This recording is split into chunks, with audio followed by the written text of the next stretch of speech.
Charlotte Motor Speedway. Please watch over these fans, over the drivers, over the teams and the officials as they compete today. Thank you for all the servicemen and women serving our country here and abroad, and please watch over them, bring them home safe as we watch over their families here in the great state of North Carolina. And we also thank you for Jesus, sending your only Son to die on the cross to forgive us of our sins so that we can have everlasting life with you. In Jesus' name I pray, amen. Here to perform our national anthem, please welcome classically trained singer-songwriter and guitar player, currently a sophomore at UNC Greensboro, from Concord, North Carolina, Brittany Lee Pasquale. Oh, say, can you see by the dawn's early light what so proudly we held at the twilight's last gleaming, whose broad stripes and bright stars through the perilous fight o'er the ramparts we watched were so gallantly streaming, and the rockets rang loud, the bombs bursting in air gave proof through the night that our flag was still there. Oh, say does that star-spangled banner yet wave o'er the land of the free and the home of the brave? Let's hear it for Brittany Lee Pasquale for her performance of our national anthem. Drivers ready to climb into their cars and get strapped in. It's the Charlotte Roval, NASCAR's backyard. Racing about to get underway.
These last 7 races, you're giving it all you got. This is what our season comes down to. Everybody seems to bring their best equipment, have all their I's dotted and their T's crossed when they get to the playoffs. When put in the highest intensity moment of your life, will you be able to execute it? Round 2, here it comes. As a race car driver, you're only as good as your last race. To try to dethrone one of the top 3 is going to be a challenge. If you want momentum, Christopher Bell's got it. That's the way to get it done, boy. Hell yeah! That's the way to do it, buddy. Yeah, baby! This is the most difficult track you go to all year. Not a lot of reward and a whole lot of risk at that racetrack. I don't think anybody wants to put themselves in a really bad spot, but you're pretty much at the mercy of everybody else. One mistake over 26 races doesn't really affect you that bad. One mistake over 3 races really is a big deal.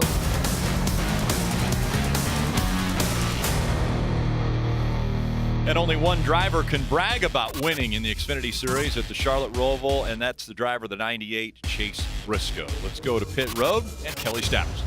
And Chase Briscoe was the inaugural winner of this event a year ago, and he's off to a great start in his pursuit for back-to-back Roval wins. Chase won the pole position earlier today, telling me that something about this unique course simply suits his driving style.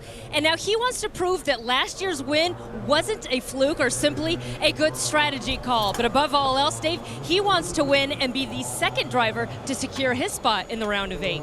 Kelly, after Richmond last week, Michael Annett has a slim 18-point bubble over the cutoff line. He's on the good side right now, but he knows that the Roval can be treacherous. In fact, he knows that firsthand because yesterday he wrecked his primary car. He'll race today from the rear of the field in this backup, Marty. Well, Dave, imagine being Justin Haley, a pretty good little road course racer, but in the playoffs, they are in a bad situation. Minus 20 below the cut line. I asked him a moment ago, do you have to win in the next 2 races to advance to the next round? He said, I don't think so, but today is the big key. We must gain maximum points this afternoon if we want to advance to the next round, Rick. Yeah, and people keep talking about how this is the key. This race right here is so difficult. These drivers know that one slip up on one of the 17 turns around this track can end their playoff hopes. Let's go trackside to fire the engines. And now for the most famous words in motorsports. Please welcome your Grand Marshals, Blue Cross Blue Shield of North Carolina employees and breast cancer survivors Lori Gieb, June Mangum, and Liz Taylor. Drivers, start your engines! Everybody fired up. Fire when you're ready. There's the command up.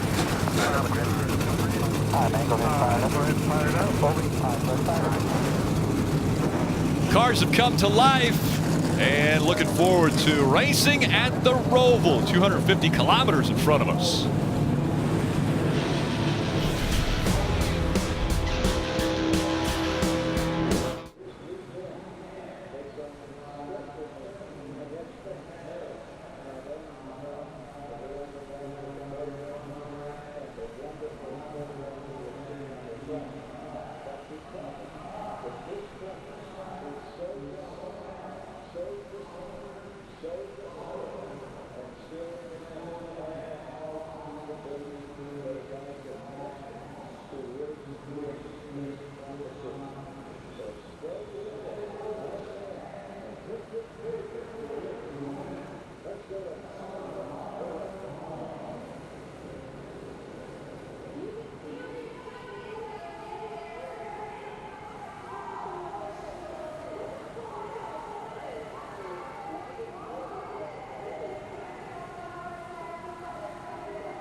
To win a championships, it's why you show up. It's why you build race cars.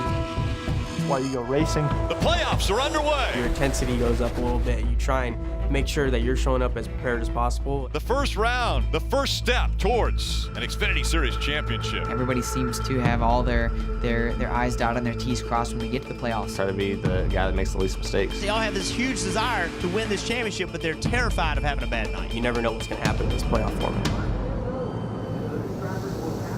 The unexpected, that's what we expect when you come to the Charlotte Roval for just the second time. There's the 2020 Toyota GR Supra. It's going to lead the field as the official pace car for today's drive for the Cure 250. Cars beginning to roll off of pit road now. Let's take a look at today's starting grid brought to you by Bank of America. Up front, Chase Briscoe, last year's winner, won the pole. Tyler Reddick, one of the big three, looking for a championship to defend his championship from a year ago. You mentioned Chase Briscoe, a winner a year ago. Perhaps the best car was Austin Cindric, currently the 22 this year, a two-time road course winner, coming here to the Roval, I think, to try to prove that those first two wins, now he can win in the postseason, but to do it, he's going to have to beat A.J. Allmendinger in this 10 car, the second Colleague Racing car starting inside row 3. A.J. always has so much speed when it comes to the road courses. Justin Allgaier there. 3 road course wins on 3 different racetracks. No wins this year, though. Jeremy Clements, I think he's a guy that could sneak in there and get a win. He got a win at Road America 2017. You look at the guy on the left, Justin Haley, and you think, my goodness, he can't be old enough to even be behind the wheel of a race car. But he won a Daytona in the Cup Series, so he definitely has an opportunity in front of him, as well as Christopher Bell, really the hottest driver right now in the Xfinity Series, has 7 wins already. And you see to the rear for Noah Gragson, he had to go to a backup car because of damage to that number 9 car. All right, Jeff, let's see if we can chat with maybe one of the best road course racers in the field, Austin Cindric. Hey, Austin, it's the Booth Boys. You with us? Yes, sir. What's going on? Oh, just ready to watch some of you guys get after it here. Listen, you won 2 times already this year. I want to know why today is going to be more difficult. I think anyone who watches Final Cup practice knows that. It's a tricky place here, man. It's not easy. Hard on cars, hard on drivers. Why the fans are going to have a show here the next 2 days, that's for sure. We've seen a lot of cars, drivers make mistakes in a lot of different areas. What do you feel is the most difficult part of this racetrack? I feel like as tires get older, the turn 5 area is pretty difficult. I've seen a lot of guys get into the fence out there, but I don't think a lot of guys know how bad tire wear is going to be today. Got a different construction of tires, so I'm interested just as much as anybody else to see who's going to be coming and going. Well, we've seen you do it before, bud. Good luck today. Yeah, thank you. Riding on board some cars today will be in the 22 car, the Goodyear onboard camera, its front bumper. Austin Cindric carrying that for us.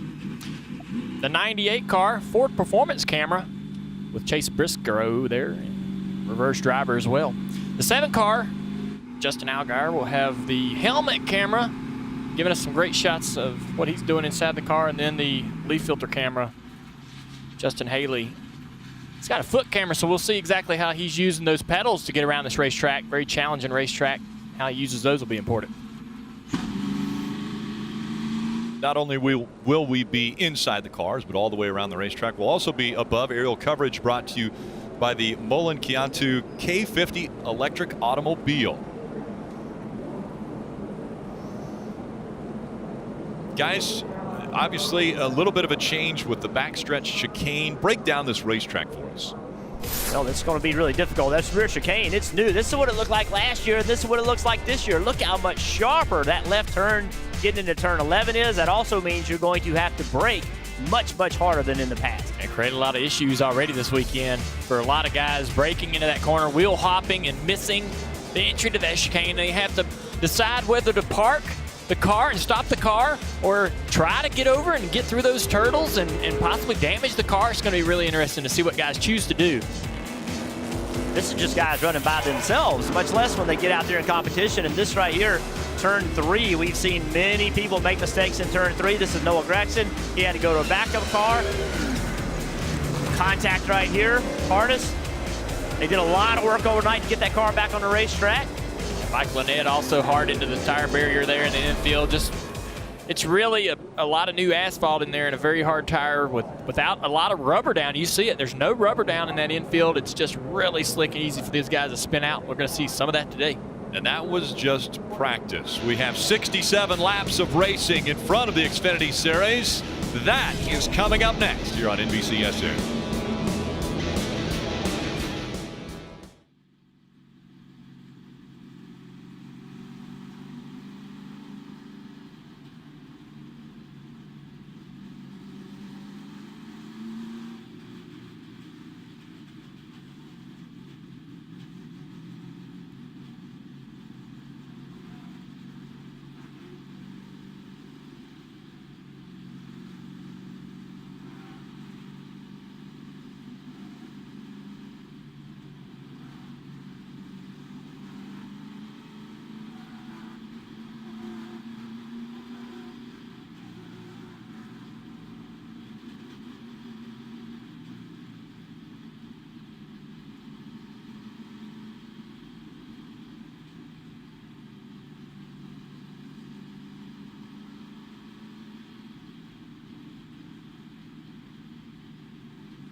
NASCAR on NBCSN is brought to you by Bank of America. What would you like the power to do? And by Toyota. Let's go places. And right now, let's go to pit road. And Kelly. 15 points above the cut line. Noah Gragson has little room for error, and he may have already used his mulligan, crashing his car in practice and forcing the team for the first time ever into a backup. But Noah told me he thinks the backup might be even better than the primary. Felt good from the minute he put it out on track, and even though he qualified 12th, he's going to have to start from the back, and making up enough ground to score some stage points will be the biggest challenge for this team today, Dave. You may have noticed on the playoff grid, the first driver out is Brandon Jones, 15 points below the cut line with 2 races to go. His crew chief told me the biggest thing for Brandon today, or during practice, was turns 1 and 2 as they head that direction right now. He was taking them in too low. He needed to stay a little bit higher to get a better line through and increase his lap times, Marty. Actually improve his lap times. Hey, Dave, you might have heard Krista mention it in the pre-race show. Justin Allgaier's dad, Mike Allgaier, is back at the racetrack. And let me put this in context. Last week, before the Richmond race, he was diagnosed with having E. coli. He had to spend some time in the hospital, was released from the hospital.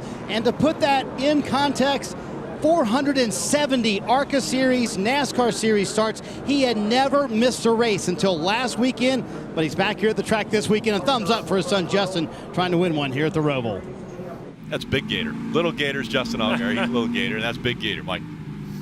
Well, Rick, we talk about how difficult the racetrack is. Well, the race itself is pretty difficult for the crew chiefs to call. 67 laps, just a little longer than last year. It's 55 laps. It's been increased to 67 laps this year. Stage 1 and 2, both 20 laps. The final stage, 27 laps. The fuel window in the mid-30s. I'm hearing some conflicting reports. I'm not sure we're getting all the truth from the crew chiefs. I think they're holding their cards close to their vest. The biggest thing is, here at the Roval, you can come to pit road and not lose a lap because of the length of the lap time. So it wouldn't shock me to see some very creative pit strategies. We're going to have guys on pit road under green before the end of the stages. What's more important, track position or points? There's a lot of compromise to try to find your way through the 67 laps. Let's listen in to the pole winners' team communications just moments ago. Thank you guys for all the hard work this weekend. It's been a really good weekend so far. Only one way to finish it off right. Know how to do it here. Got to put it all together. I'll do my best down here to let you know what I need. Appreciate it once again. Thank you. It's an interesting time for these guys. We've been practicing and qualifying, running an individual single line. This will be the first time all weekend. A lot of these guys are going to go into a lot of these corners side by side, offline in dirty, on dirty surfaces outside of the traditional racing line, and it's going to be slick. I think it's going to catch a lot of these guys by surprise, and that will get worse as the race goes on and that rubber builds up. Some of you might be asking about the windshield wipers on there. That's standard for road course racing. If there were to be rain, you'd have the windshield wiper, and you could go to we did have some weather. Racing slicks or wet tires as well. We did have some weather in the area earlier today, so was the potential for that. So remember, on this start, remember, they don't go through the chicane on this restart. They restart in the restart zone just like they would for an oval race here. They do not do the chicane, and that means they're probably going to be entering turn 1 actually faster on a restart than they would be on a normal lap. That's going to challenge them right off the bat. And that's just what they need. Another challenge here at the Roval. Let me tell you, I watched restart practice. You talk about faster, 50% of the cars didn't make the groove. So this is a big difference. Tyler Reddick in that outside line. Chase Briscoe on the inside as we get ready to race at the Roval. Race number 2 of the playoffs underway.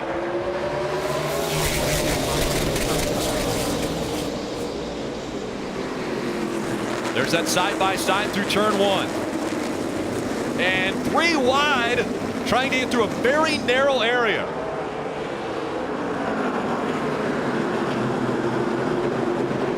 Briscoe with the advantage. Reddick right on his bumper. Here comes Reddick now as they go down that backstretch in the infield.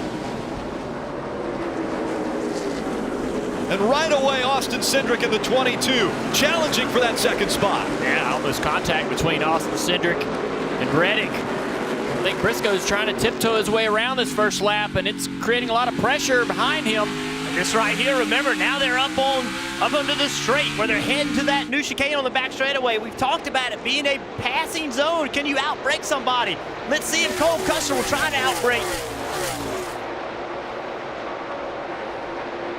They come in, Briscoe Wilson will hop in the 2 car. He's going to miss the chicane. Right away, Reddick misses the chicane. He can stop there. No, he cannot stop there. That's incorrect. He has to stop. Oh, there's a wreck behind him.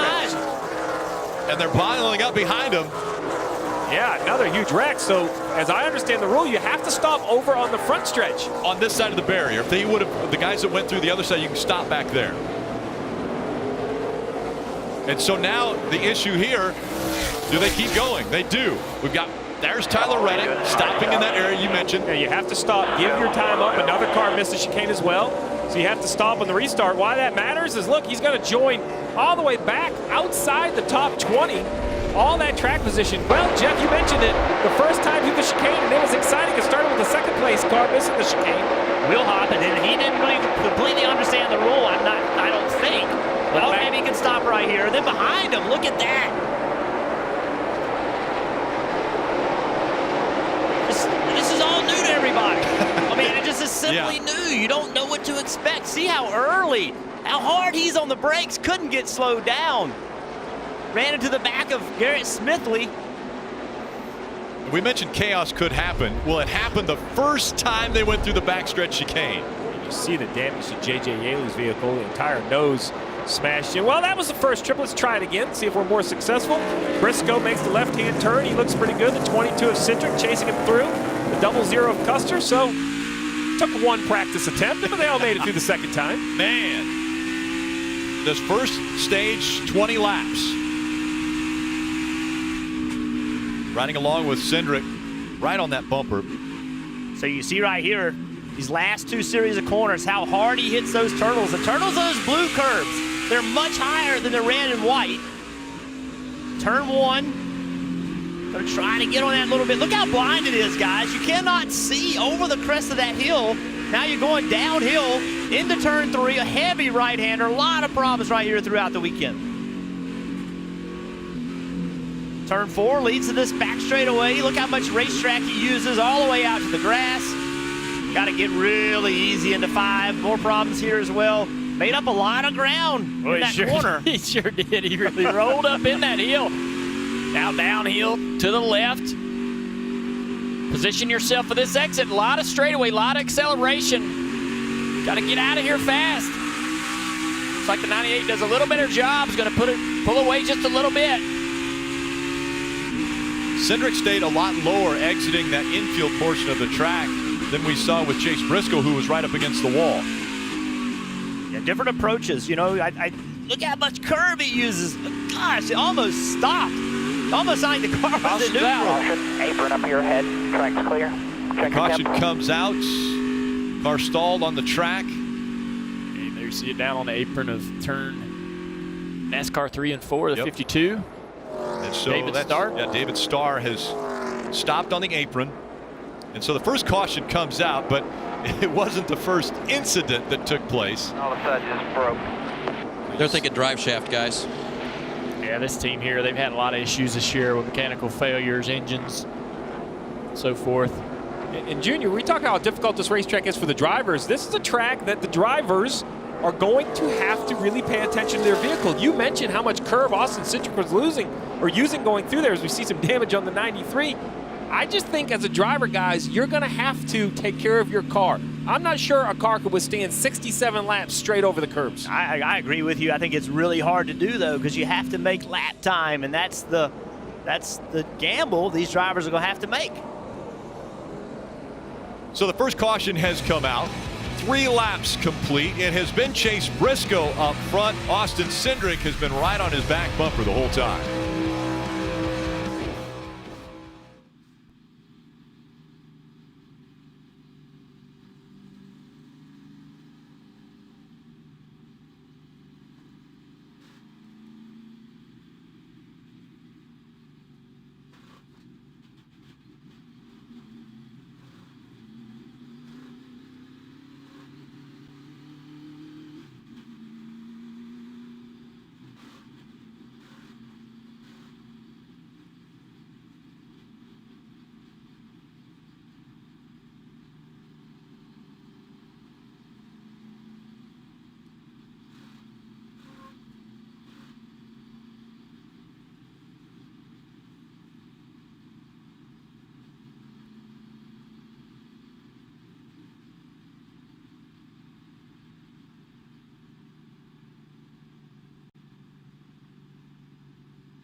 You're watching Xfinity Series Racing from Charlotte. This telecast presented by Bank of America. We see Justin Haley now in his pits.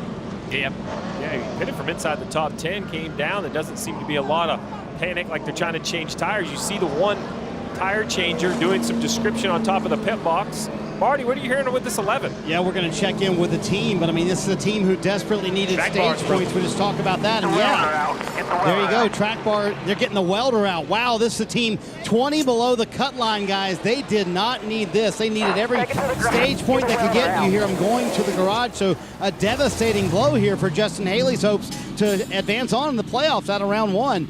Meanwhile, his corporate teammate Tyler Reddick in the 2 car at RCR, he missed the chicane earlier. You saw that and stopped on the backstretch. Steve, you were right. It was a little miscommunication. And Tyler not quite knowing the rules. Listen on the radio.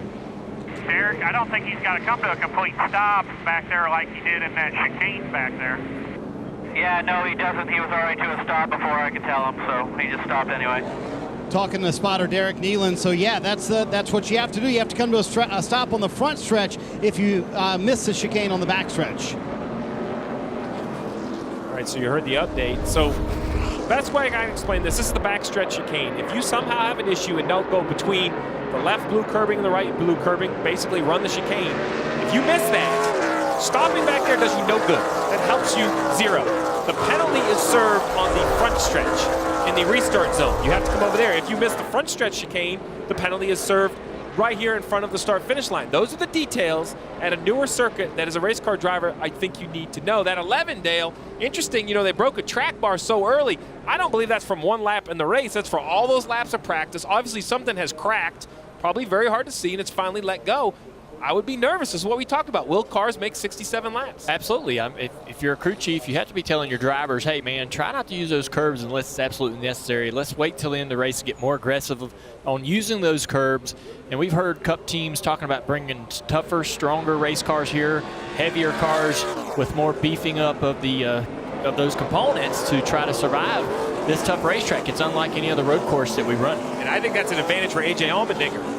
That 10 car, that red and white car with the yellow roof number on the outside row 2. The reason I say that, because Briscoe and Cindric, Custer, Allgaier, hey, all the cars around him are running for points. AJ's not. So I'm going to put the pressure on you and see if you're willing to use those curbs, right? See if I can push you in. How tough are you willing to run? If you're AJ, you got to be nervous, though. You got the same company, same race car. And yeah, that's colleague racing. Well, it's real Richard Childress Racing race cars, so they get those chassis from them. So I would say that Tyler Reddick as well should be nervous. Back into the restart zone. Briscoe on the inside, Cindric on the outside. Big stack up there in the back. Everybody gets through just fine. Oh, and that with a lot of damage. Oh, no. Oh, yeah. Saw tire smoke. Yeah, and a lot of damage to the front of the one of Michael Annett. Yeah, he ran in the back of I believe the 39 car. There was a lot of stack up on that restart. That's big damage too. I think they're going to have to come and address that, not only for vision for Michael Annett looking at the hood being up, but cooling with the radiator. Is any air getting to the radiator? And hopefully the water is staying in the radiator. Top three trying to separate themselves. Briscoe, Cindric, and Custer. Cole Custer and that 0-0 has had a great season already. Cole Custer with 6 wins on the season, one of the big 3 in the Xfinity Series. Driving for Stewart-Haas Racing and looking for the opportunity to potentially go up into the Cup Series. Side by side through the chicane, that is tough. I thought we would see guys try it. Saw 3 wide there. Yeah, as these guys, you know, they're not very experienced with this racetrack and are going to battle each other into these corners side by side, hoping to fend off those positions, just like right through here. That's going to get tough, though, on that exit. Good job by both those guys not to make contact. Little damage to Brandon Jones, number 19. We saw the right quarter panel flared out there a bit. Great play of that start. Dale Jr., you mentioned it, the 39. So he had already got the damage from the stack up way before, back in the restart zone itself. It was a huge stack up back there on that inside line. That's where he incurred that damage. And now I think he's just in survival mode, trying to stay out on the racetrack. They are, as we run, +8 to the good in 8th position for that playoff position. So maybe they're thinking to try to salvage what they can in this particular part of the race. I'll keep an ear on him for sure, but right now they have told Michael, stay on the track here. We think we're okay. Of course, they told him to keep an eye on the water pressure, make sure he's not losing any, that he's not getting water temps as well above where they need to be from that damage on the front end. Cooling definitely affected. It's a wise decision to talk about water pressure. Water temperature would be a good indicator if you're not getting enough air, but if it's leaking water, the temperature might never gain. So teams actually run a light normally. It's sometimes a gauge, sometimes a light. Pressure should go up. It's a sealed system. If the pressure goes down, that means there's a hole. Travis Mack, the crew chief for the one, will know he'll have to put some repairs together. But I actually like staying on the racetrack. Don't take yourself out of this race. What are you going to do? Put some tape on this thing? 13 laps to go to the end of the stage. They did a nice job managing the race at Richmond and scoring points. I expect to see some strategy from lead lap guys pitting it near the end of the stage. Michael Annett might even sneak through and score some points. With 7.5 volts on the alternator too, by the way. 7.5 volts.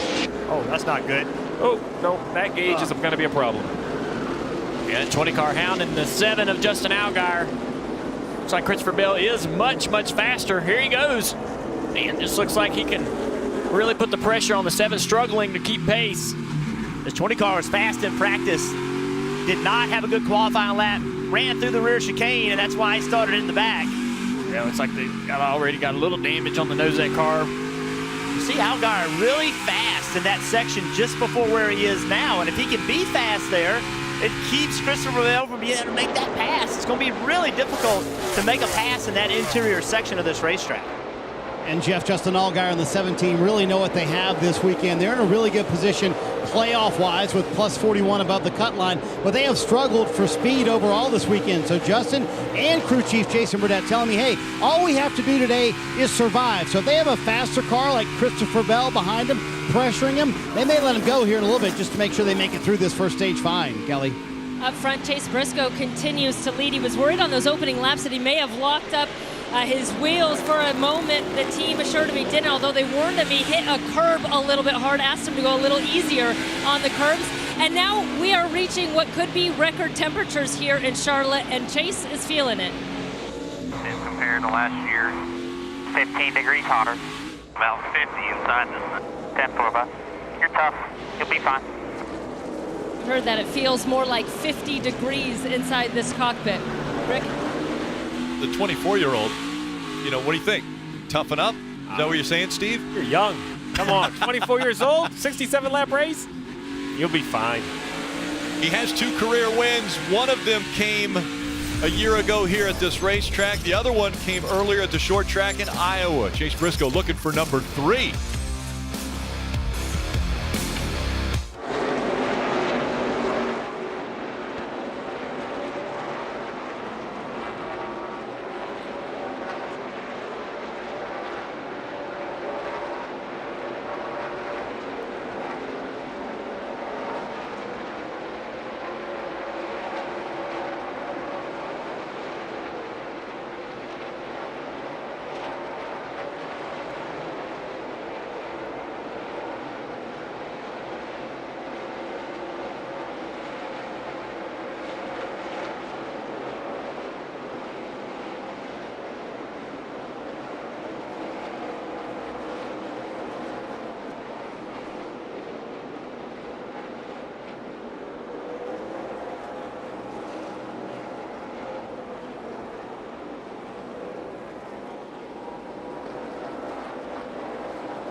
playoffs head to Dover next weekend. It's going to mark the 100th Cup Series race at the Monster Mile and Dover's 50th anniversary celebration. It's a weekend that you don't want to miss. So visit NASCAR.com/tickets. I know that, Parker, you're going to be there, right? Oh, of course, but I think I'm actually one of the coolest spots around this racetrack, Rick. It's right down near this brand new chicane, and I think the most amazing thing about this design is that we approach it over 160 miles an hour, and then the drivers will hit the brakes at around the 6 board, 1,000 pounds of pressure. They'll slow down all the way to about 55 miles an hour. Well, they'll then enter right over these curves and bounce over them. In first gear, it feels like you've come to a stop as you come down in this corner. It's absolutely incredible. But guys, you know how much confidence Charlotte Motor Speedway has in us making this corner all the time? Just below us right here, when Cameron and Brian looks down, these are all the replacement signage for the middle. So they don't have much faith in us, do they? Well, they have plenty of faith in you, Parker. But there's braking signs that he's talking about. I came over here and made a few laps on Wednesday, and there was only a 4. There was no 5 or 6, and I'm like, they're going to have to add some numbers over there. Chase Briscoe still leading this race. About 0.2 faster than Cindric this last lap, up to a 1.26 lead, downshifting into the back straightaway chicane. He's great at these road courses. Him and Cindric both obviously winning here last year. It's impressive, these guys, as young as they are, being able to put together lap after lap after lap, an entire race mistake-free at a very, very challenging racetrack. Using a little bit higher line in 3 and 4, NASCAR 3 and 4, to get positioned for that final chicane. You see that round circle on the dashboard right in front of him? That's actually a fan. If we were to get weather, and imagine the window would, you need to have a fan blowing on it to keep it from fogging up. That's what that's for. Obviously today, 90 degrees. Don't need that. That's why it's there. Well, Jeff, from first to next to last, Justin Haley back out on the racetrack, 6 laps down now. What it wound up being was a brace that was on the track bar mount. That's what broke. Alex Johnson, crew chief, told me all they had to do was weld it back together. But again, a playoff car in bad trouble here at the Roval. Right now, they are last in the playoffs, Dave, minus 36. They're going to go to Dover, likely in a must-win situation next week in a cutoff race. Switching over to the 18 car of Harrison Burton. He is not in the drivers' playoffs and had to start at the rear of the field. Why?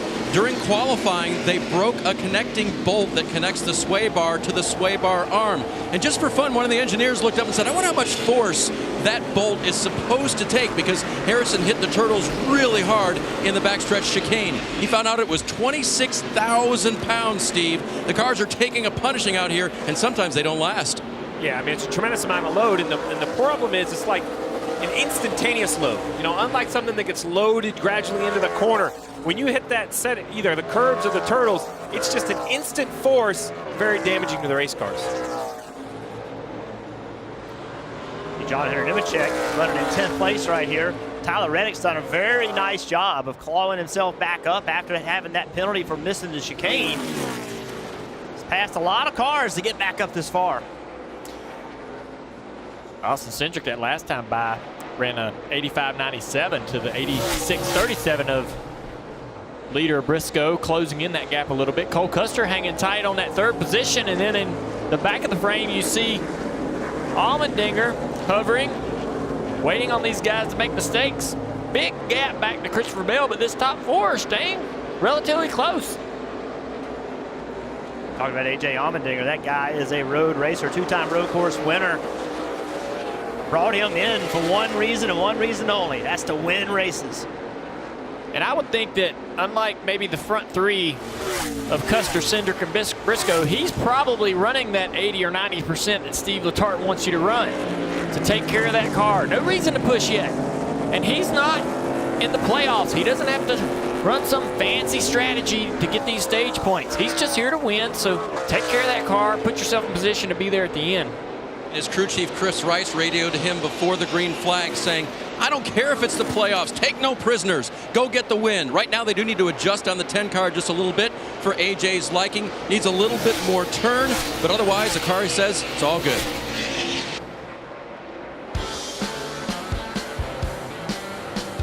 Briscoe still out front, has almost a 1 second lead over second place Cindric as we go NASCAR nonstop.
Tomorrow, Sunday Night Football from New Orleans. Dak Prescott and the 3-0 Cowboys will visit Alvin Kamara and the 2-1 Saints. That coverage beginning at 7 p.m. Eastern. Football night in America, only on NBC. And while we were in NASCAR nonstop, you saw quite a bit of the action taking place. Aerial coverage brought to you by the Molen Chiantu K50 electric automobile. And what the issues were is that back chicane. Backstretch chicane continues to be a problem. It was for Harrison Burton here in the 18. Harrison had jumped up on the outside of another car trying to pass on the outside, getting into that. That was not going to work. But he did a very nice job of serving his penalty, carried a lot of speed over here, stopped in the restart zone, and rolled forward from there. We also saw the 10 of A.J. Allmendinger do the same thing. He missed that backstretch chicane, and in doing so, he also came back around and served his penalty. Not a major penalty for Allmendinger. Still running 5th. Nobody really close enough to him to hurt him very much. And as inspected right before the end of stage 1, we're going to have some cars come to pit road, try to gain some track position by pitting before the yellow comes out. Christopher Bell in the 20, the first on pit road. Dave? Gives up 4th position, Steve, to do that. The damage to the left front they want to look at just a little bit. There's a little bit of a gap there, but it looks pretty good, and I don't think they'll have to worry about that too much. Car pretty much under control for him. As for the 10 of A.J. Allmendinger, of course, we just reported that that car is not quite right. Needs a little bit more turn, Marty. They'll make that with air pressure. Marty? Dave, so if you're a championship contender like Christopher Bell or Tyler Reddick, you know, the concern pitting here is that if you flip both stages, you pit early in both stages, you will not gain any stage points. If you get in a wreck later, you would wind up with nothing on the day. Originally, the two-team, Tyler Reddick, they were not going to do this, but when they lost all their track position, Randall Burnett said, you know what, let's do it. Let's flip the stage. They're pitting early here, so when everybody else pits at the end of the stage, they'll be fine. They did not get the tear off. See that? It got hung up on the windshield wiper on the 2 car. We'll see if that affects Tyler at all for his vision. There, that's a good way to do it, right, Rick? You just kind of run the windshield wiper, see if it'll fly off. Hit the motor, see if you can get that off, but it is stuck underneath that windshield wiper. It should be out of the vision of Tyler Reddick. He's looking below that. Press A+ to know where the windshield switch is. Oh, man. Yeah, I think the original position for that windshield wiper is straight up, so it went back to that position. You can see how it moved down. That would be right in the line of sight of the driver. Kelly. And now you see the 0-0 there of Cole Custer following suit. He gives up the 3rd position to come to pit road. He said his car is not too bad. He was just a little bit tight in the turn. 4 Goodyear tires, Sunoco fuel for Custer. You know, all this strategy by some of the front-running cars allow other cars to sneak up inside the top 10 and gain some of these valuable stage points in just a couple laps. I think Justin Allgaier in the 7 is going to end up being the big winner. He looks like to be running in the 3rd position, so if he can just keep it on track for another lap and a half, Rick, this is going to be, what, 8 points guaranteed. That's the key, right? At the end of the stages, those points are guaranteed. He was running 6th before all the pit stops started. Now he's 3rd. That's 3 more valuable points. And you always use the word bucket. He's starting to fill that bucket up. Fill it up, because you never know when a hole's going to get punched in it. Trust me, at this racetrack, it can be any time. That's right. Here, the 19 car, Brandon Jones, he came in 15 points behind that cut line. With those guys pitting, that's got him running in 8th place. If he could get by Ryan Truex and get that spot, that would be 3 valuable playoff points. So this is a big help for this team right here. The 9 car, Noah behind him. Noah's only 15 points to the good. He's in position to get to playoffs. Brandon Jones, Brandon's been pressuring hard to get around Ryan Truex to see if he continues that seat in the braking zone, trying to force that 8 car into a mistake. Staying tight on the trunk of that 8 car as it comes out of this chicane, headed around to old NASCAR 3 and 4 toward the front straightaway.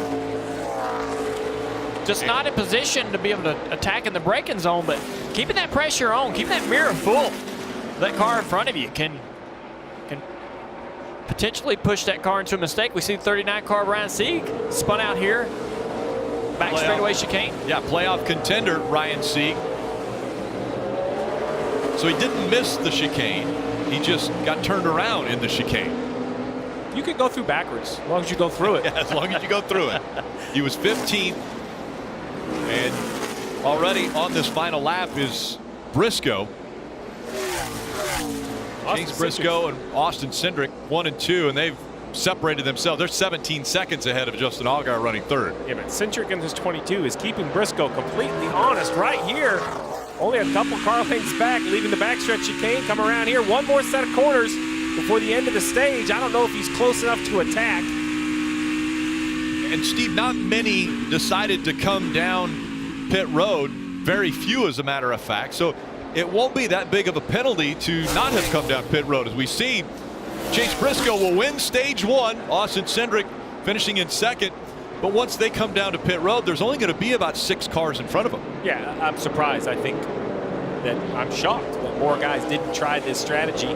I understand the playoff cars that need points, but there's other cars not in the playoff picture. Jeremy Clements, 5th, Ryan Truex in 7th right here in front of the 19. I don't see the value in staying on the racetrack. I'm shocked they didn't come to pit road. Again, finishing up this 2nd stage. Ryan Truex, Brandon Jones. Jones, one of the playoff contenders, gaining some valuable points at the end of stage 1. Gregson also will get 2 points. Cole Custer will get 1. Cole Custer even came to pit road and still got back up into the top 10 at the end of stage 1. Spin for Ryan Sieg. Got her going though.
NASCAR on NBCSN is brought to you by the all-new Ford Explorer, built Ford proud. And by Credit One Bank, the official credit card of NASCAR, perfect for race fans. Stage 1 in the books, and Steve, the bucket getting filled by a few of the playoff drivers. See them all in the yellow. Chase Briscoe, that's a playoff point also for Chase Briscoe. He gets to carry that into the next round if he advances. Yeah, playoff point. And the drivers we kept talking about that this perhaps is the most important race for in the playoffs were Chase Briscoe in the 98 and the 22 of Austin Cindric with their road course speed. They're just very fast at the road courses, and they're proving once again why it's important. Briscoe came in 17 points above, guaranteed 10 points right there. Cindric, another 9 points guaranteed, so they're working hard at trying to advance in the playoffs. Rut. Steve, there are some great views here in the infield since the cars are coming right through the infield here at the Roval. I'm on this pedestrian bridge that's just inside of turn 3 and then going to turn 4. I tell you what, there's some amazing views. You get to see a little bit of the different lines that some of these drivers are running, but everywhere in this infield feels like a great look for fans. There are so many people that are out here enjoying it this weekend. I've definitely found that bar. I'm going to go check that out later, but with pit stops coming, guys, it just keeps getting more and more exciting with all the strategy.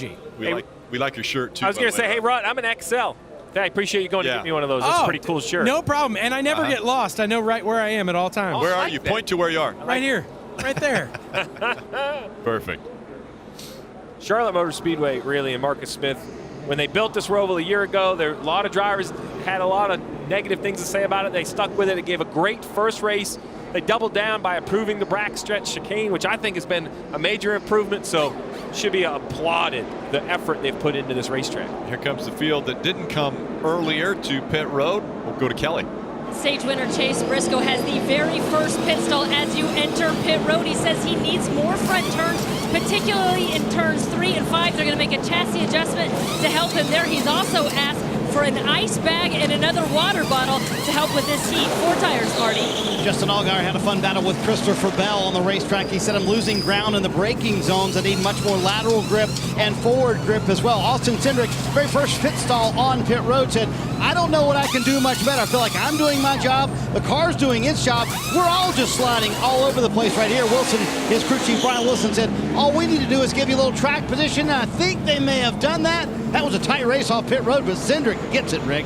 Yeah, nosed Briscoe off of pit road, so he gains the spot. Briscoe loses one. Brandon Jones picks up 4 spots on pit road. Big for that team. That's how close it was, the race to the race off of pit road.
Wednesday, it's opening night of the NHL season. Starts with a great doubleheader on NBCSN at 8 p.m. Eastern.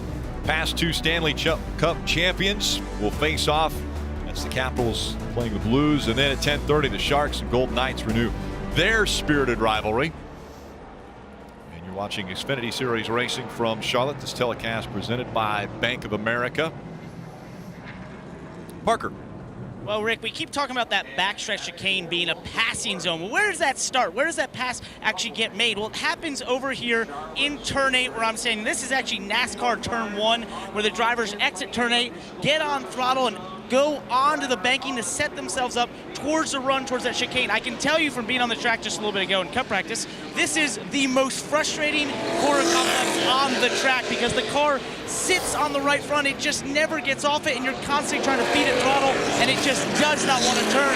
But it's one of the most important corners on the racetrack because it sets you up towards the chicane. I wouldn't stand real close to that wall because my experience is that the car gets so tight right there. You just feel like you'll knock it down every time you go through there. One of the things that is interesting to me is every driver that we've heard from says a different part of the track is the most challenging. Yeah. It just tells you this is a very, very tough course all the way around. Well, Rick, you mentioned it, that you were surprised more guys didn't come to pit road. I was surprised as well. And after everything has cycled around, basically we have a couple new names at the front of the field, Cole Custer and Christopher Bell. That's because they were last on pit road at lap 18 and 17. Harris and Burton pitted all the way back on lap 4. I think they're trying to do this entire race on just 2 pit stops. I like that theory. Maybe one more pit stop in the middle of the show. Allmendinger, Reddick, you see. So that puts Cindric and Briscoe, the 2 fastest guys from stage 1, starting back in the 4th row. Tires haven't seemed to be a lot of speed this weekend, so we'll see how quick and perhaps how careful Cindric and Briscoe have to be on this start. Let's listen to communications from the 22. No, you did a great job. Going to keep up on us here in traffic. We'll be there at the end. You definitely got something you can race with. Way to be smart that whole stage. Now how aggressive will they get? I was just going to say this is a high pressure situation for Harrison to be up here. He just dropped in the middle of this competitive top 5. Cole Custer, first time he has led at a road course, and he is up front in the 00. Christopher Bell in the 20 on his outside. They go rocketing into turn number 1. That's heartburn turn. Do they get through it clean? They do. Side by side still. Rewind there for just a moment. Reddick had to back out, wisely allowing it to go to 2 wide. Will Rogers right there racing among these guys from Hawaii. He is a really good road racer, multiple-time winner in the K&N Series on road courses. He's going to give up the position to Austin Cindric. That's okay, though. That 22 car is capable of winning the race. If you can keep pace with him, that's good enough for right now. See Tyler Reddick battling on the outside of the 7, and Justin Allgaier trying not to give up more positions there. He's going to continue to give up spots. You saw that shot of that 22 car, how good of a run he got. You can see putting pressure now behind him. Jeff, we talk about how important pit road is. Here's the difference. The 22 of Austin Cindric passes the 98 on pit road. Gets one better spot. Oh, no, Harrison's going to have to go miss the chicane. What I was going to say is that one spot on pit road turned into 5 positions on the racetrack because the 22 went forward on the start and the 98 went backwards. Another stop and go coming up for Harrison Burton. He's unfortunately getting good at these. He's not the only one. That's a situation right there where Harrison needed to recognize that 22 is a really good race car. It's okay if he passes you. Try to get in behind him. Just roll in behind him and don't make a mistake. Let the guy, that's going to be okay if Austin Cindric passes you. Here you go. Cindric got that great run off turn 8, drove underneath the 18, and right there, see all the room behind the 22? Harrison could have just backed up, rolled in behind him, not worried about it so much. That's what this track does, though, Junior. It puts you in a situation where you always feel like you're under attack, and you tend to push a little too hard.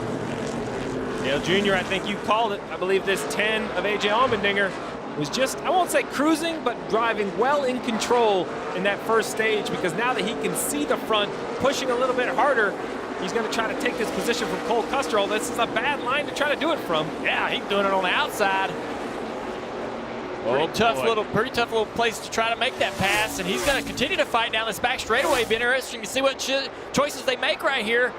Okay, Custer wisely backs out, lets the 10 get into the chicane. He understands, hey, the 10's not giving this spot up. Yeah, he had nothing to lose. I don't want to run in here with him. 22 was all over his back bumper, though. Cole Custer had Austin Cindric almost pushing him through that back chicane.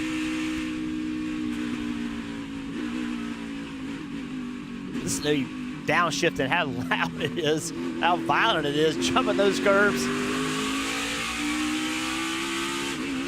Christopher Bell trying to pull away. Christopher Bell said he was not a road course racer. He said that. And then all of a sudden, Christopher Bell goes out and wins on the road course at Road America. Busy battle right here as these guys trying to get around Will Rogers. Cindric diving. Tyler Reddick, that is, diving to the inside, trying to put a pass on him.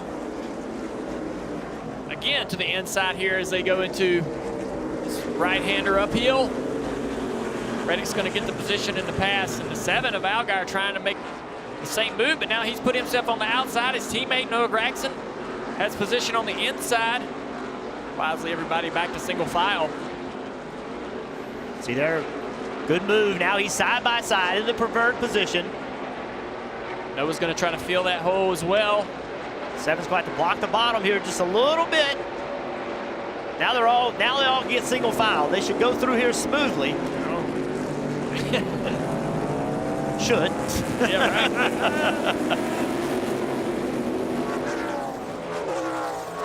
Yeah, that's if another teammate's Noah and Justin, but that's not a bad move by Noah to hang in that mirror. There's a mirror on the A post to the left side of the car. Put your car in that mirror in that braking zone. Maybe force that driver into a mistake. Miss that chicane. That's an easy spot. If I'm right on the guy, I'm definitely hanging in that mirror in those braking zones, worrying that driver if I can. Dave. Playoff situation update on the 23 of John Hunter Nemechek, brought to you by his team. All right, man, just an update here. The 1 is beat up pretty bad. Front end's pretty high on that thing, and the 11's 6 down, 5 down now. So just keep thinking about what we got to do here, man. You know the deal. Crew Chief Chad Norris told me this morning that they definitely needed to be better in stage 1 than the guys starting at the rear of the field. Now, Noah Gragson was able to climb up and get 2 stage points, but the 19 of Brandon Jones only got 3, and when it was all said and done, Nemechek got 5. They're getting their stage points, Steve, putting him in the bucket. Got to fill the bucket up, and I like Chad Norris coaching his driver. Situational awareness. As a crew chief, you sit on the pit box, you have a cold water. You can be relaxed. You have all the information in front of you. Assume nothing. Don't assume your young driver behind the wheel of the 23 knows the situation. Help him understand it. He came in all the way down at the bottom of the playoff leaderboard, 21 points out. Take the pressure off him, little at a time. Make this somewhat of a consumable gap. Currently, the way they run, he'd only be 7 points out. Big gains for John Hunter Nemechek, and that's looking at the big picture. They're looking at trying to advance into the second round, and they know that this race could be vital important. Aggressive move right here. Annette on the inside. Trying to get around Timmy Hill. Timmy had a great qualifying run, 21st for this race. Annette trying to make his way up through this field. Every car he passes is a point. You see right here, the lead has shrunk to under 1 second. Christopher Bell in the 20. And the 10 of A.J. Allmendinger. The 20 is good in all the right corners. So the 10 is actually a little faster on lap time. But you guys, as a race car driver, you want to be good in the corners that matter leading to the passing zones. They just left turn 8. And look how well the 20 accelerated, so he doesn't really have to defend against the 10 into the braking zone. The same way through the chicane, he seems to exit the chicane with enough speed that he doesn't have to defend this on the front stretch. So the 20, when they came to pit road, had an adjustment on his race car. The car was definitely to the tight side, driver Christopher Bell reported. And we gave you all the details on the 10 of Allmendinger, but important to remember what the situation is for Allmendinger. Just win the race. The priorities always are get the 11 of Justin Haley to victory lane, and AJ has helped that program on road courses tremendously. But remember, Haley has had mechanical problems today, so the next priority, get a trophy with a 10 of Allmendinger, and he's closing in on the 20 of Bell. What kind of a strategy, Steve, will he use? Because right now, Christopher Bell out in front of him. Would you try to come to pit road early on lap, say, 37, maybe even earlier than that to get there sooner than, say, Christopher Bell, if Christopher Bell decides to come before the end of that second stage? I don't think it matters. Their lap times are pretty flat. The whole key is to come before the end of the stage. Come at 37 or 38. As the leaders, they can come at lap 38. Christopher Bell has a win, so I expect him to come to pit road, and I expect the 10 to come to pit road. It'll be close on fuel in that final stage, but I think they should be able to save some. As you see, AJ Allmendinger closing in on the 20.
Catch all the action of NASCAR on NBC with the NBC Sports app.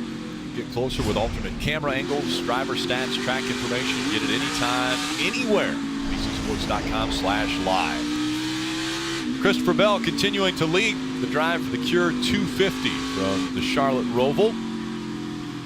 The debate is on how you break up the rest of this race. 36 laps to go in the race. Perhaps more importantly, 9 laps to go in the stage. We saw differing strategies in stage 1. So the question now, Marty, is what are all these drivers and crew chiefs discussing when it comes to strategy in stage 2? Yeah, it's very interesting because if you, quote, flip the stage, Steve, that really gives you the track position to be able to win the race. But if you're Christopher Bell, you're Cole Custer, Austin Cindric, if you stay out and you run the full stage, that's 1 playoff point, 10 points. Those are very valuable. You carry that forward in the playoffs. So what do you do? And that's the debate in the 22 right now. There it flashes underneath our camera. They were planning to flip the stage. In other words, pit here in about 5 laps, 3 laps to go in the stage, or 2 laps to go in the stage. You can do that as well. Not pit at the end, make it all the way to the end. They would have the track position. But I'm not sure if you don't flip the stage, Steve, if you can win this race. I think you have to do that if you want to win at the end of the day. A couple guys missed the front stretch chicane, so they come to a stop right on the apron on the inside. Well, Steve, explain why it has to be 2 laps before the end of the stage. Well, so when the leader takes 2 laps to go, pit road is closed. So once the leader gets the start finish, you mentioned a couple guys have missed this chicane. Here you go. John Hunter gets in there deep, and it's kind of one. How about this? The 43 was too deep, and so wasn't the 23. He was using the 43 as a judge. Yes. Listen, that's what happens. It's easy to do. You kind of get judging off that first guy. Really, the question is, what's your priority? If you're Christopher Bell, do you want a playoff point or do you want to try to win the race? That's a decision he has to make. Allmendinger, no-brainer to me. Come to pit road. He's not racing for points. Custer, I think I'd come to pit road as well. The real question, Jeff, and I think you and I are maybe on different sides of the fence. What does Austin Cindric do? It's a tough call. He got 9 points in the first stage, right? That puts him in pretty good shape. Going to Bristol, here he came in with a 34-point advantage. Dover. I'm sorry, Dover, thank you. If he went ahead and got these stage points that are available for him, it makes Dover almost a non-issue for him. I got to think big picture. I got to think big picture and think about a championship, not a single race. So I questioned this 22 car in qualifying. They ran a second time in the final round of qualifying. I said, man, they're letting their ego get in the way. Just qualify third. Austin Cindric, watch qualifying. Sent me a nice text message, said, hey, it wasn't an ego thing. Our car didn't drive good. We thought we could run way better. He goes, I want to assure you that we are focused on the championship. So if that is the case, and I expect him to stay out and get points, we'll see if crew chief Brian Wilson, driver Austin Cindric can stay with that focus. And at these road courses, Steve, we talk so much about strategy, and when you mention the words big picture, we already know Christopher Bell is advancing to the next round. He won already. He won at Richmond. Now, when you win a race, you get 5 playoff points. So do you want the 1 to win stage 2, that 1 playoff point, or would you rather go for the win here and get those 5 playoff points? Well, if I'm Cindric, I do whatever the 20 doesn't do, because I've yet to see in 20 laps that he can drive up and pass the 20. You know what I mean, Burton? So if the 20 comes to pit road, he's going to get track position on me. I'm just going to get my points. If he stays out and tries to get greedy and get the win, well, then I come, do the opposite. Somehow I have to get in front of him.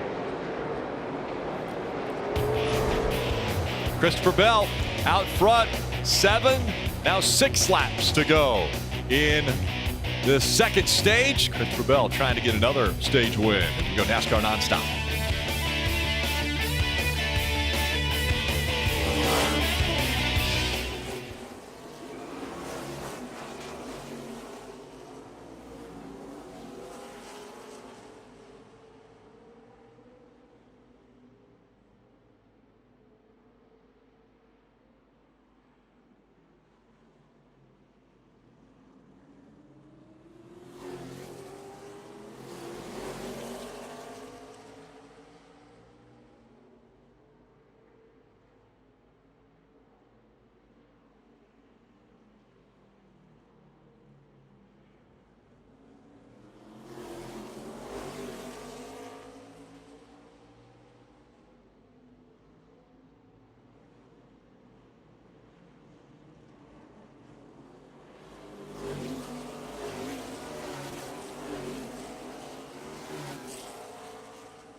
1.1 seconds is the gap between Christopher Bell and A.J. Allmendinger. Christopher Bell out there in his Toyota. Want to take a look at the Toyota driver update. Christopher Bell currently up front, started 11th. Furthest he has been back has been 14th. He has 7 wins already on the season. One of those has come at the road course. What a nice job he's doing. We've talked about how difficult this road course is. So many mistakes in practice, qualifying, and the race, with drivers missing chicanes, missing curbs. Christopher Bell has been out here leading, running great lap times with A.J. Allmendinger basically within a second every lap, yet has not missed a curb, not misplaced a wheel, just doing a really nice job on a difficult circuit. And Marty, has there been strategy talk between the 22 team, the crew chief and driver at all? About 10 minutes of it. How about that, Rick? The driver just now got clued in. Here's a little clue of what they talked about on the radio. Jefferson, I feel like we've shown enough speed that we need to call this to win it. Do you agree?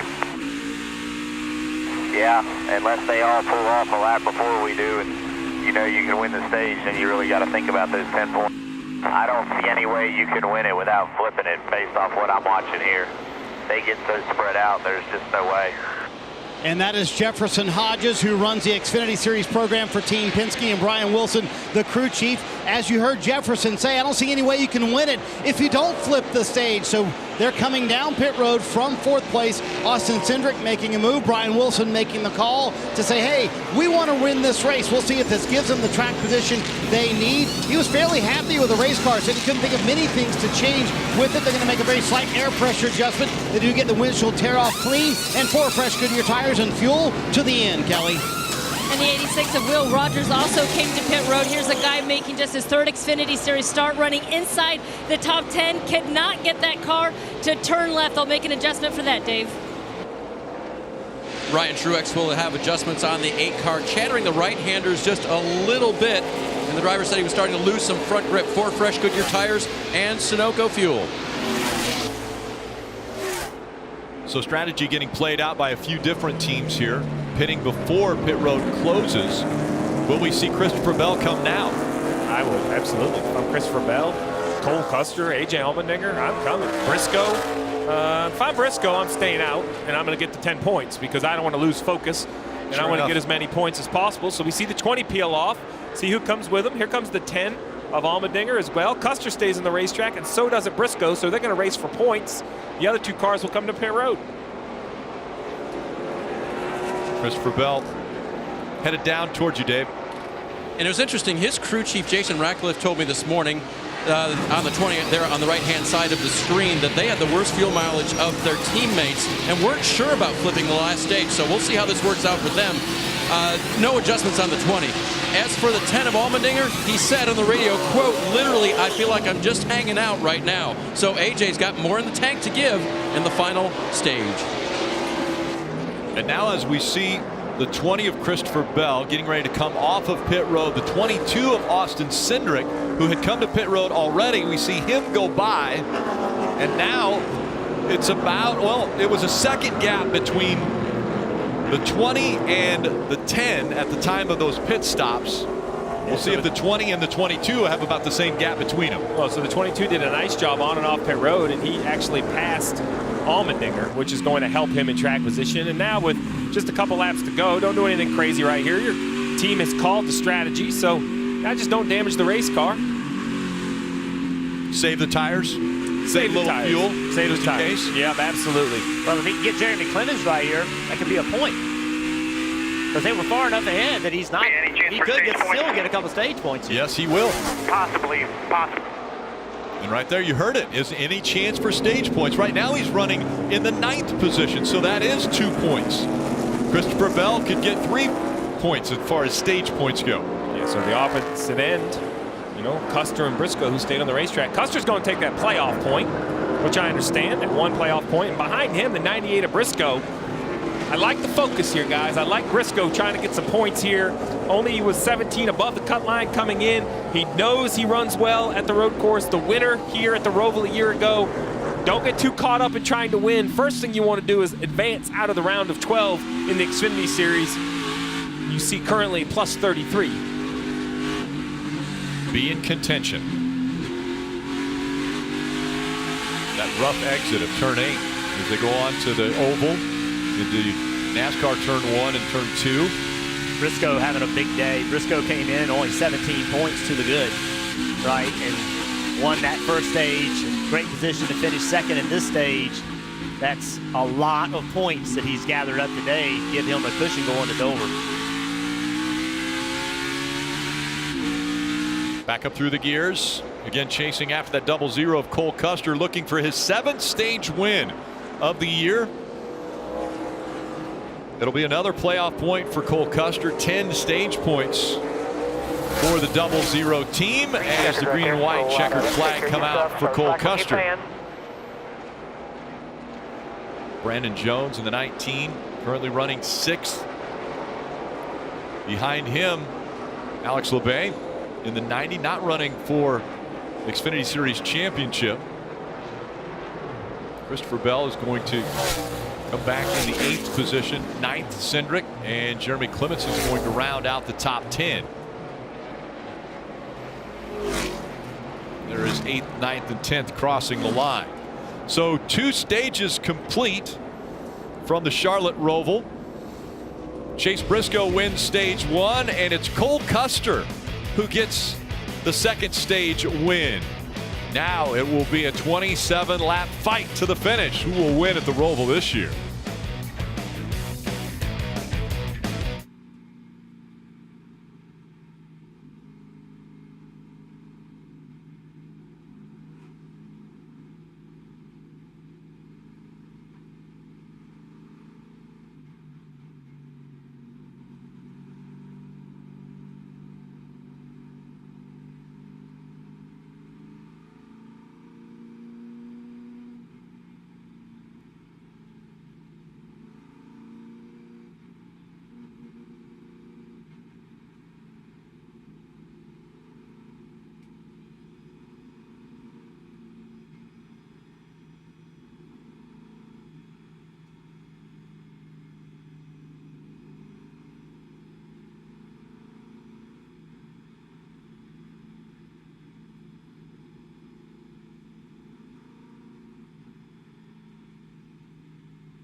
Two stages complete of Xfinity Series racing from Charlotte.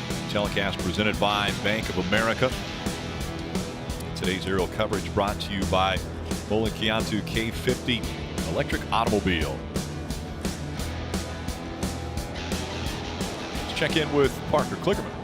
Well, Rick, I came back down to the chicane because I wanted to go check out the braking zone from the outside, but then I kind of got stopped up here on this overlook because it's such a cool view. So behind me down here is the braking markers that the drivers will use into that chicane, braking somewhere between the 6 mark and the 7 mark. There's a little sign there, a little light that you'll use as your brake marker. But then, as I got up here, and I wanted to go down there, but I think they'd take my hard card or something if I went down there. It looks very illegal. I saw this huge view, this amazing view of the entire racetrack, and I just couldn't stop but look here and stop and watch these race cars run all over this racetrack. It's absolutely amazing that you can see how much the racetrack you can see and how many corners and see them go all the way around. It's just awesome up here. And Parker, that's the unique thing about the Charlotte Roval. Most road courses, you can't see the entire area. You cannot see the entire track, but here at Charlotte, you get to see a large portion, a very high percentage of every inch of the racetrack that they are racing on. Look at this stage 2 points. Again, Cole Custer with the win grabs 10 stage points, and again a playoff point for each stage win. So Cole Custer got a playoff point. Chase Briscoe, he won stage 1, so he also got a playoff point. But a lot of playoff points, or excuse me, a lot of stage points were gained over those 2 stages for drivers that haven't got wins yet already in the playoffs. Yeah, I mean, it's a points battle. 12 drivers enter the playoffs. 8 will continue out of this round. If you win, you advance. But the majority of these drivers haven't yet to win this year. So I don't think coming here to assuming they're going to win now is a good idea. It's really a points race. And we have to remember that this is just the second race of this round. There is still another race. It's not an elimination race until next week at Dover. Well, look at these points right now. Brandon Jones came in here 15 points back. Michael Annett came in 18 points to the good. So Brandon Jones getting those points was a big help for him. Still a long way to go in this race, but that was getting those stage points was huge, and Michael Annett not getting any.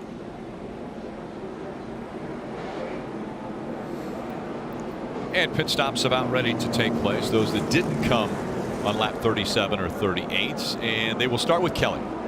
And Chase Briscoe has scored a total of 19 stage points. So in this race, he said he feels like the right front is working the left front. He just needs more turn up, more forward drive, air pressure adjustment, and 4 tires for the 98. Meanwhile, Cole Custer asked to stop a little bit short in his pit box. He says his drive off is good, but he's so tight it takes forever to get there. He's also asked, this is a disaster here for Cole Custer. They've got to back him up, Marty, get him out of his pit stall. And Tyler Reddick said, hey, you helped the forward drive on corner exit, but you hurt our center turn. Put it back to the way it was at the start of the race. And remember that windshield tear off? They wanted to make sure they got that out of the way. They did. And they also got another tear off for him and a bottle of water as well.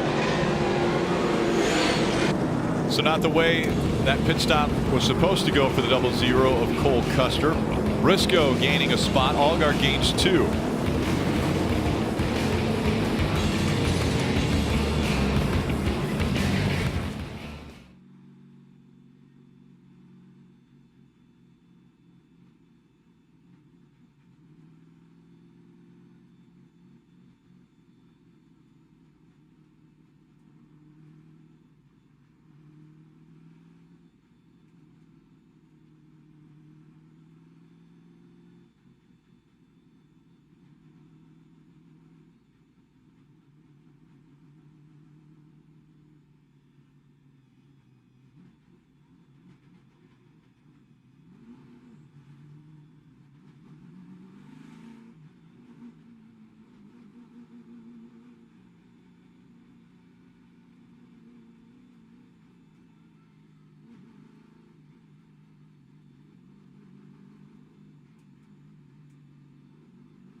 NASCAR on NBCSN is brought to you by Credit One Bank, the official credit card of NASCAR, perfect for race fans.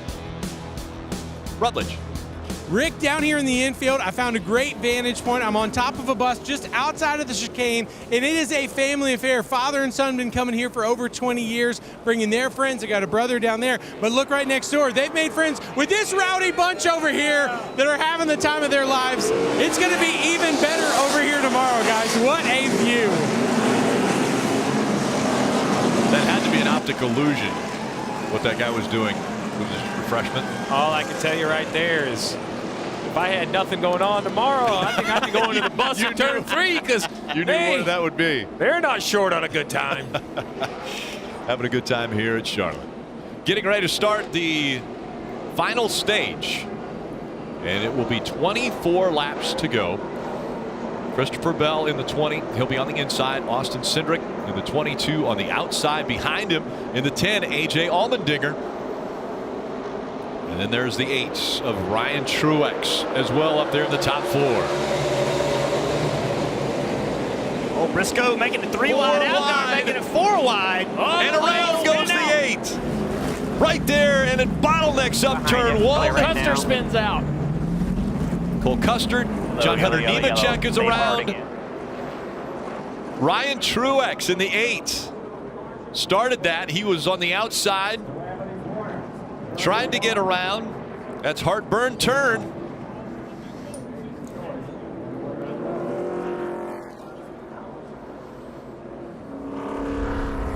See how this happened here on this restart. See the 98 jump to the inside of the 0. The 7 jumps to the middle underneath Harrison Burton. I think the 7 may have gotten in the back of the 8 car there, Harrison as well, but doesn't take much. It's so slick. They're already off track in the dirty part of the racetrack. Just a little bit or a little nudge there. 3 wide, 4 wide into that corner. Not real sure how nobody really had major impact. Yeah. Very fortunate.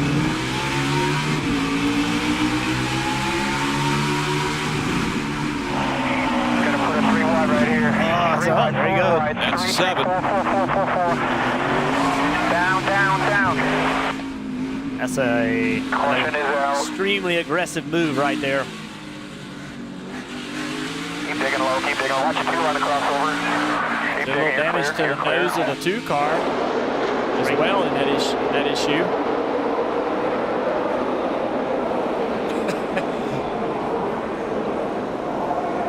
So you see the 00 spinning out right there behind this whole wreck. But guys, this all started on pit road. We talk about pit stops and execution. Here's the 00. Comes down pit road, stayed out and got those stage points, which was a great call, but then stuck on pit road. Cole Custer should have restarted somewhere 6th to 8th if he would have had a normal pit stop. He had an issue on pit road, lost spots, went all the way back to 19th for the restart. That is the reason he is behind all of this issue. If you move him up there in 7th, he might be in one of these cars getting through. Instead, he's all the way back there in 19th. Scary times for the 00, but Jeff, that all started with an issue on pit road. Yeah, you lose your track position and things just seem to snowball, don't they? They get worse and worse and worse. See, was that a driver mistake on pit road, or was that how did that work out? I mean, when the guy in front of him maybe short pitted. I thought he got blocked. I thought he got blocked too. Maybe he could have stopped back a little bit more, but it's just I'm not going to say it's a mistake. It's welcome to NASCAR and pit road. I mean, these cars are big, pit stalls are small. Yeah, very difficult situation for Cole Custer as they come back in. Left rear tire off. Get some tape ready. We got to get that clutch panel pushed back in.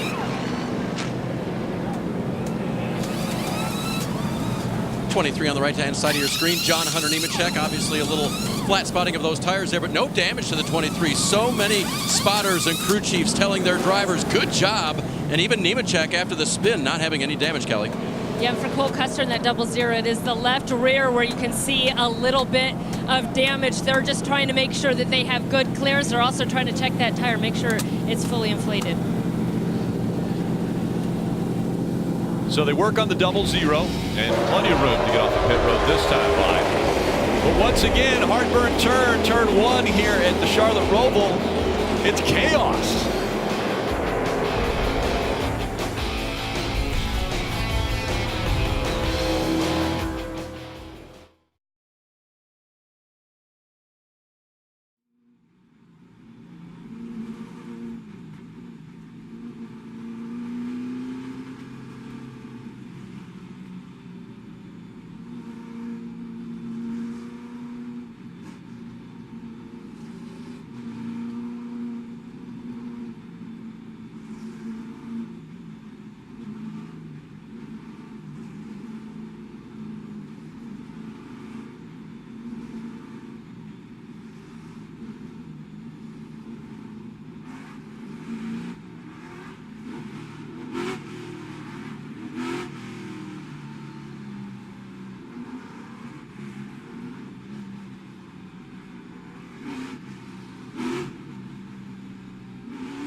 here's 00 communication. Dumbass, do that. That'd be the one, sir. Captain Dumbass. Well, there you have it. And so they have a feeling that the one team was at fault. Everybody points a finger until they're able to watch. What's 20 doing right now? Yeah, I was going to say, it looked like Christopher Bell was ready to try to go past even the pace car. And they stay yellow, so the pace car stays on the racetrack. Lights came back on. I think there's a slow car on the apron back there in the middle of the oval 3 and 4. Kelly. And now you see Cole Custer coming back to pit road, and that's because once he hit the banking, they saw a tire rub there on the left rear. So Mike Shiplett, the crew chief, has told him to cut away that quarter panel. They're also going to make an adjustment to the track bar as well. But you could see it as soon as he got onto the oval portion of the track, and there was a lot of smoke coming into that left rear. That slower car, Kelly, in the middle of 3 and 4 was a break to this 00 car. So they were coming to the green, and NASCAR called that green flag off. This gives his team much more time to work on this problem.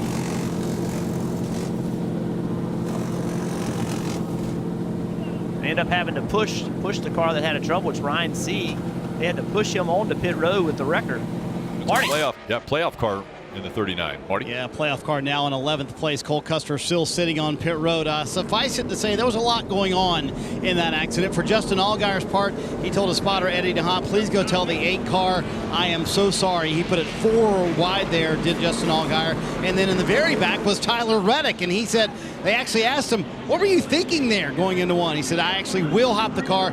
Did not mean to get into those guys. For Reddick, you can see that front end damage. He actually has a hole in the nose after that contact as well. Yeah, you can see how it's pushed the hood up there in the back, and heavy damage to the front end of that car. It should be okay, though. As long as the splitter stays flat and close to the ground, shouldn't affect the aero of that car too much.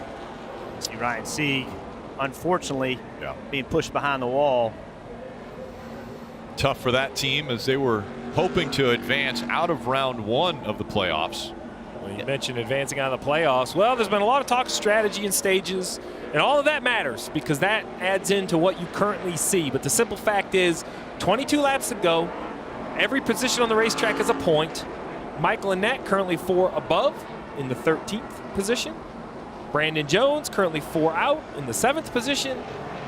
And a lot still to be decided in 22 laps for the Roval. Yes, yes it is. And getting ready for the restart once again. It will be 21 laps remaining in this race. So you got to think about too, you know, that those aggressive moves we saw in that restart. You know, this is one race, but there's a lot more coming. Oh, yeah. And as the playoffs, you know, the pressure starts building. You make those moves. That guy you made that move on, he remembers it, and those things seem to come back. I think those mistakes like Justin just made on that last restart are because they restarted this zone on the oval racetrack. They're carrying more speed into turn 1 than they do all day long, and Justin overshot that corner. They'll try it again. Christopher Bell, Austin Cindric. Green flag back in the air.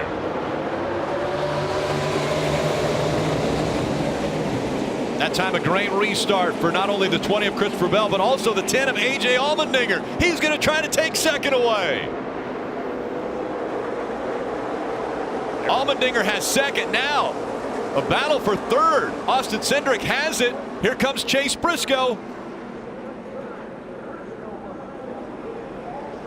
Allgaier to the back of that 98 car, looking to the inside. Don't think he's going to be able to make a move as they go up the hill here. The infield. Reddick behind the 7 now, putting the pressure on. It's a great view of this part of the racetrack on these restarts. A.J. Allmendinger has come out of the infield right on the bumper of the 20. Can he stay close enough? Can he be in touch to try to make a move into the chicane? That would be a very bold move right now. He's just too far back. You're going to have to really beat somebody big time off of turn 8 to get to their bumper going into this chicane. He stays right on his back bumper as they come out of the chicane and into 3 and 4. Now he's got another opportunity, a big breaking point here on the front stretch chicane. Now maybe he's close enough. Oh, he's trying to get get there and put the pressure on that 20. Reddick makes the pass on the 7. The 7 of Allgaier back to the inside of Reddick. Into turn 1. Reddick drove in the corner so deep. Still maintained the spot, though. Man, he did a great job there on the outside in turn 1. Amazing job by Reddick. Keep that spot. A.J. Allmendinger is not allowing Christopher Bell's mirror to be clean. Every time he checks either the A-post mirror or the rear view mirror, that 10 car is right there. You said it. He's faster through this part of the track. Put the pressure on. Contact right there. Up over the hill, down to the left. Oh, again. He knows I'm faster here. This is where I need to make the pass. He sees that he's not able to get close enough in the braking zone. So forced issue right there in the infield, taking that spot away, being aggressive. And now, how smooth can A.J. Allmendinger be? Clean air, be the man. Gets the word from the spotter. Believe in that clean air that you got now. Brett Griffin giving him that advice. He's spotting for A.J. Allmendinger. Now, look at this view from Austin Cindric looking at the back bumper of Christopher Bell. Awesome shot, Jeff. Yeah, will he make the move right here? Will he try to make something happen? Just can't do it. You know he wants to. Oh, gosh, that's close. Look at the run. Bell got on corner exit right there.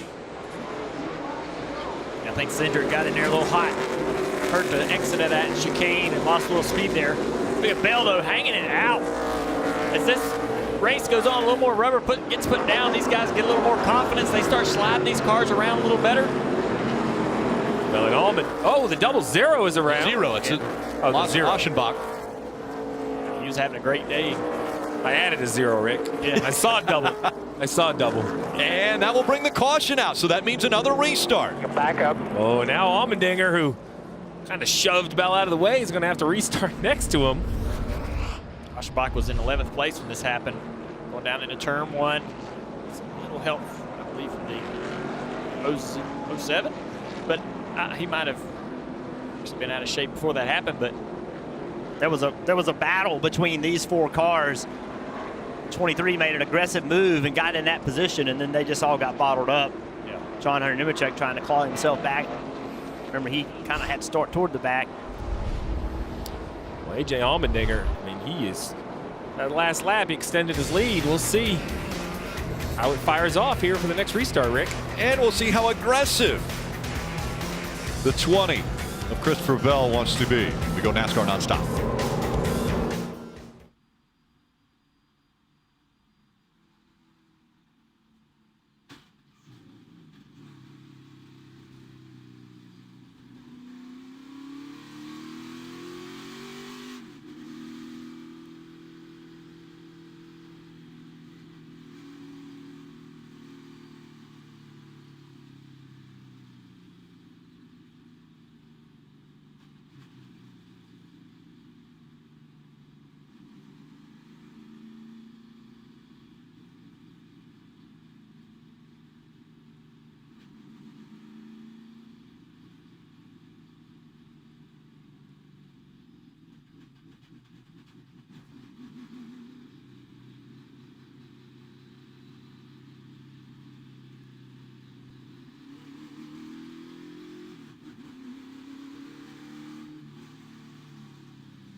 Coming up on just 17 laps to go in the Xfinity Series Racing from Charlotte, the telecast presented by Bank of America.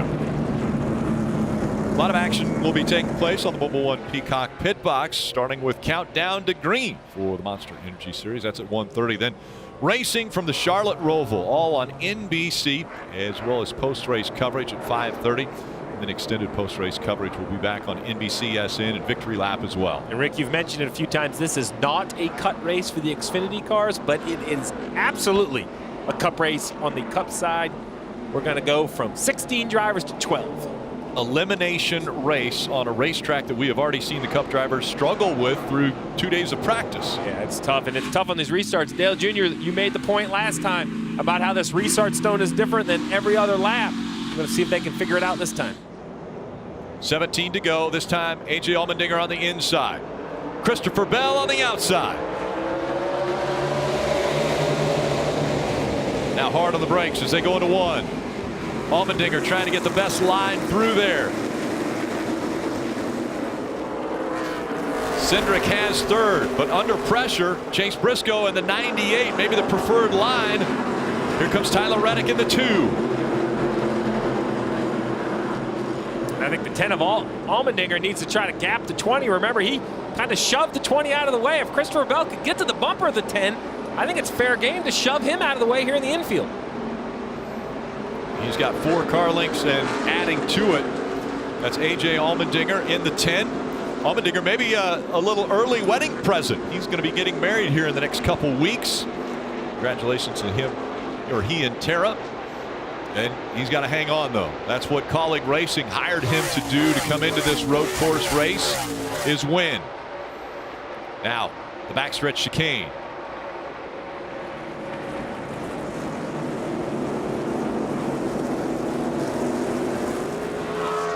Single file for the most part, but then it's 2 wide back here, making it 3 wide and a little contact. That's Harrison Burton in the 18 right in the middle. See that one car, I don't think his nose could get any more damage than it already is. Looks like something from the, what is it, Mad Max movie. Oh, this is tight. Side by side through here does not work out well. And now it's 2 wide, maybe even 3 wide. 2 wide once again as they get ready to go into 1. More contact made.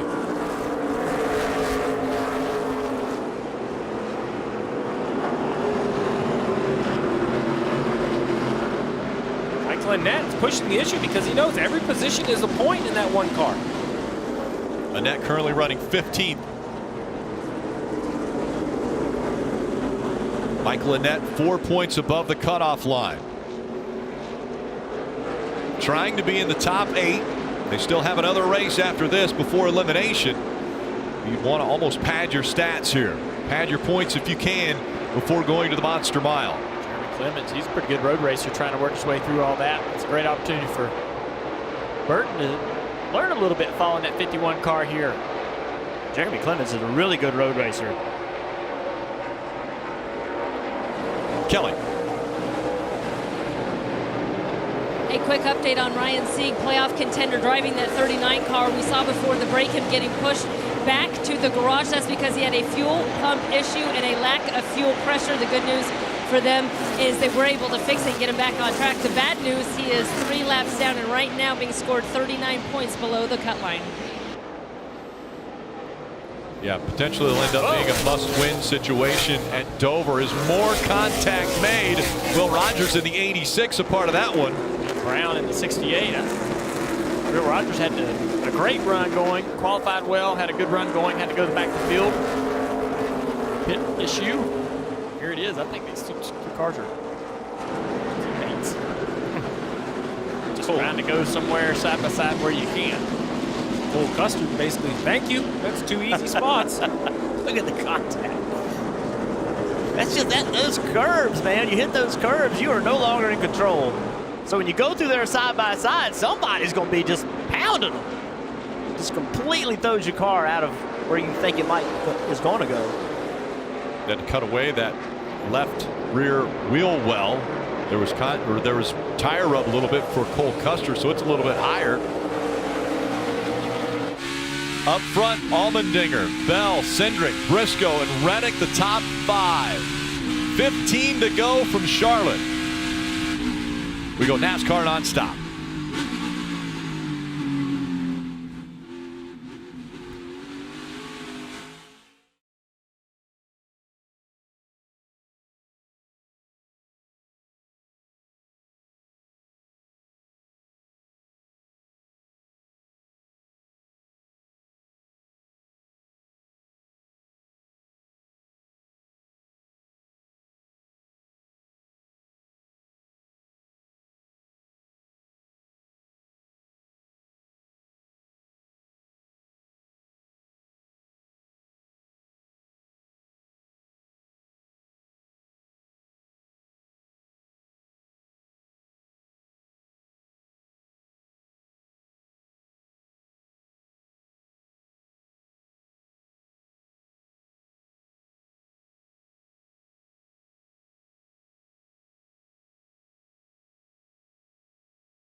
You can experience racing action and exciting infield entertainment while building a community with fans from all walks of life. No matter if you're camping for the weekend or partying all week long, there are great camping opportunities at all NASCAR tracks. Go to NASCAR.com/camping. Well, A.J. Allmendinger has proven once again that he is one of the best on road courses. As you look at numbers for him, Xfinity Series road course career finishes back in 2013, a great year for him. Road America and Mid-Ohio winning those. Watkins Glen in 2018, a second place finish there. Mid-Ohio was third. That Watkins Glen obviously was DQ after finishing second earlier this year. Want to go through the field, brought to you by Bank of America. We'll start with you, Dave. And Rick, remember before the end of stage 2 when A.J. Allmendinger told everyone, I'm literally just hanging out here. You never know quite how to take a driver's comments, but it was true. Powered his way around the 20 to the lead, and his spotter told him, you don't need a mirror, man. You're already 5 car lengths ahead. That lead has grown. Over Christopher Bell, who is, his race car has been tight, very tight this last run, but he's actually been a lot looser this weekend. Yes, the announcement that everyone knew was out this week. Christopher going into the Cup Series next year, trying to win this championship first, Kelly. Defending race winner Chase Briscoe making the move around Austin Cindric while we were in NASCAR nonstop. He's now running third, and he told me he has a lot more confidence this time around at the Roval. He said not that last year was a fluke, but he definitely felt like he didn't really know what he was doing. Now He's got a lot more confidence in his abilities, and qualifying on pole today certainly helped that. And Marty, he's got tires that are about 3 laps fresher than the guys ahead of him. And trying to get past Christopher Bell. Austin Cindric back in 4th position. He certainly is a road course expert this year with 2 wins, and his experience in IMSA really pays off here. He told me it's like a street course here at the Roval. You can be aggressive, but there might be a price to pay for it. Behind him, Tyler Reddick in the 5th position, and in a frustrating day at the Roval, you got to have a little fun. Listen to their conversation on the radio under the last caution. Well, whatever you did, you must have fixed it, because you just ran a second faster than you had all day long. Do you want me to just knock the whole nose off here on the 98? Seems like running the back one makes it go faster. No more self-adjusting, please. No more self-adjusting. I wonder if you've ever heard that before, Burton Jr. Not allowed to adjust the car on your own. Oh, the 20. Almost missed the chicane. And that still, with that mistake, doesn't really open up an opportunity here for Cindric or for Briscoe. Briscoe, though, is in close enough proximity to try to get into the braking zone here. Will he be able to do something? He's going to the outside, which now is the inside for this chicane. Got him. Oh, there's more contact. And the 20 missed. Christopher has to stop. He's not stopping, and he missed the chicane. Well, then he'll be informed by NASCAR. It's going to be a pass-through for the 20. The 98 forced him there, but NASCAR said they don't care why you missed the chicane as they continue to race. Oh, maybe that's why he didn't stop. Maybe he wanted to. Keep coming right. Keep coming, keep digging. And payback. So Briscoe goes around. Caution comes out. A restart with under 10 laps to go. That's tough for Briscoe because he was fast. If he could get by Bell, he was quicker than Allmendinger. But now all that's gone. It all started right here. Briscoe made a real aggressive move, drives underneath Bell, side by side, right there. He just went straight. Really, I thought Bell hit him, but really he just went straight and Bell had nowhere to go. They continue to race into turn 1. 98 staying on the outside, and as they head into this corner, the 20 gets a little bit loose right there, corrects the car into the 98, taking the 98 for a spin. So I want to hear the word from NASCAR. I interpret the rule. There's the contact again that caused the spin. I interpret the rule as if you miss either chicane for any reason. Last year we saw Jimmy Johnson spin on the last lap of the Cup race. I agree with your assessment, Jeff, that the 20 missed the chicane because the 98 went straight. Right there was what caused the spin. But I believe the 20 will have to serve a penalty here. We'll have to get confirmation from NASCAR. Yeah, and Austin Cindric says, man, look at this. Track position and a caution. Worked out well for me. Means another restart for A.J. Allmendinger. Cindric will be right up there next to him. We're seeing Briscoe on pit road now. And the 20 of Christopher Bell stayed out again. So we'll have to see if NASCAR is going to say anything about it. Kelly. And they were worried that he might have a flat tire. That is Chase Briscoe and a little bit of damage. Crew Chief Richard Boswell reminding them that hammers aren't really going to work on this body work. If they've got to make some clearance, they're going to have to use the Sawzall to do so and cut it away. And by the way, that crew chief not at all happy with the 20 of Christopher Bell, saying we'll remember that one in the next round of the playoffs. So they're going to make a track bar adjustment and change all 4 tires here for Chase Briscoe. Concern for Chase Briscoe are points. He was looking really good, but as he sits on pit road, plummets down the playoff point leaderboard all the way now, only single digits above the cut line, Rick. NASCAR has let us know that the 20, because he missed the chicane, will have to restart at the tail end of the field. It's a tough situation, but NASCAR was very clear. We asked a couple times in our meeting, regardless of the reason, is what they told us. Yeah, so 4 tires on the non-racetrack side of the red curbing. That's what they're saying is missing the chicane. So here you go. Chase Briscoe drives in, goes straight, and here is the 20 car. All 4 tires on the non-racetrack side of the chicane. That's what they say is the definition of missing the chicane. I think NASCAR's decision to make the rule so straightforward is to get out of the guessing and the judgment, to stay out of the gray area and leave it up to the drivers. Tough situation for Christopher Bell, because nothing else he could do there. I don't think he could have prevented it. The only thing he could have done was said, okay, I got put in this situation. Now I just have to serve the penalty. Now, Jimmy Johnson did it last year on the last lap. I don't know how he thought to do that, but he did it. And that's unfortunately because of what you just said, Junior. NASCAR doesn't want to be in the judgment call business. They want to make a rule and then stand by it. And then, although Christopher Bell did really nothing wrong, he still was going to have to serve a penalty because he did indeed miss the chicane. Let's listen to the 20 team communications here. Well, I would have let him go if he wouldn't have run me off the racetrack in the chicane. Well, I think that's a fair assessment. He knew he was coming from behind, and he basically says, listen, give me, get a little bit closer. I felt like we could have figured it out in turn 1 or on the backstretch, but he ran me off. He knows he missed the chicane. But look, this is the little bit of struggle when you create these chicanes. It happens in every bit of motorsport that has chicanes. They have to be defined by curbs, and there has to be a penalty to miss the curb. Even if you get forced there, I agree with NASCAR's call, but it's unfortunate for the 20th Bell. Let's take a quick break. NASCAR nonstop.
NASCAR Xfinity Series playoffs from Dover International Speedway, the Monster Mile. And race coverage begins at 3 p.m. Eastern.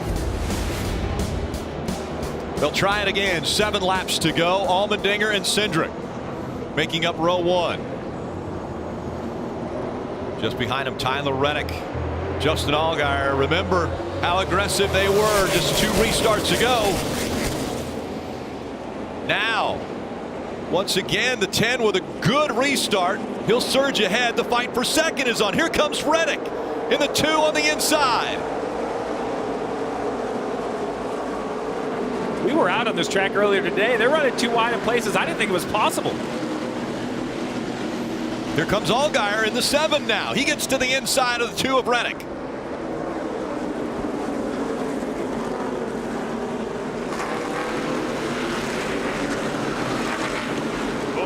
contact there. Brandon Jones goes around. Oh, keep going, keep going. Everybody coming through the smoke, some through the grass even.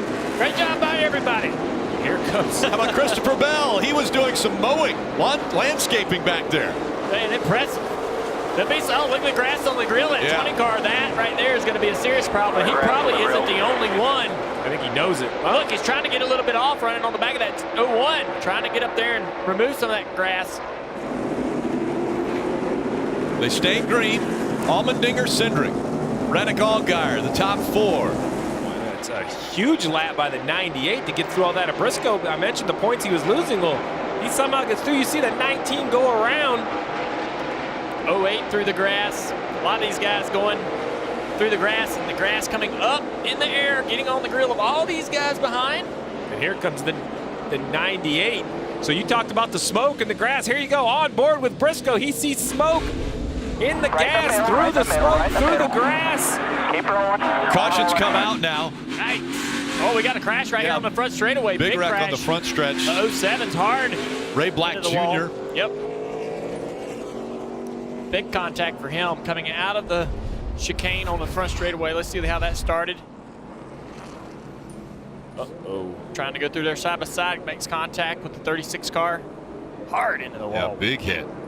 Josh Williams in the 36 involved in this one. We were showing you the onboard of Chase Briscoe. He's all the way up to 10th. You mentioned that hard impact. I don't think they're going that fast in these chicanes, but obviously they are. Just wow. We get another restart, and the drama and the tears are just going to keep flowing. Yeah, they are. How about A.J. Allmendinger?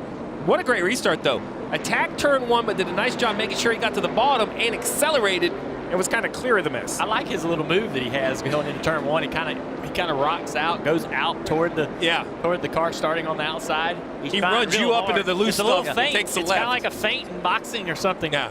He's trying to get away from that mess behind him as quick as he can. Yeah. He's just trying to get a good position. It's like, what's that? Like the stutter cut on a slant route. Yeah. He runs to the right, stutters, and goes left, and tries to lose his defender. Making a little room, and we'll see if that move comes into play again. The battle that took place here was for 13th between Josh Williams and Ray Black Jr. Here's that restart once again. Here's the that move. Yeah, Dale Jr. likes it. 10 kind of runs him up a little and then turns left. Well, that's smart. It just improves your angle of approach to that corner. You know, if the 22 is able to enter side by side with him, he might could beat him off of that corner, at least stay even with him into this right-hander that they're in right now. So just kind of moving him out a little bit and improving the corner entry for you. Smart racing.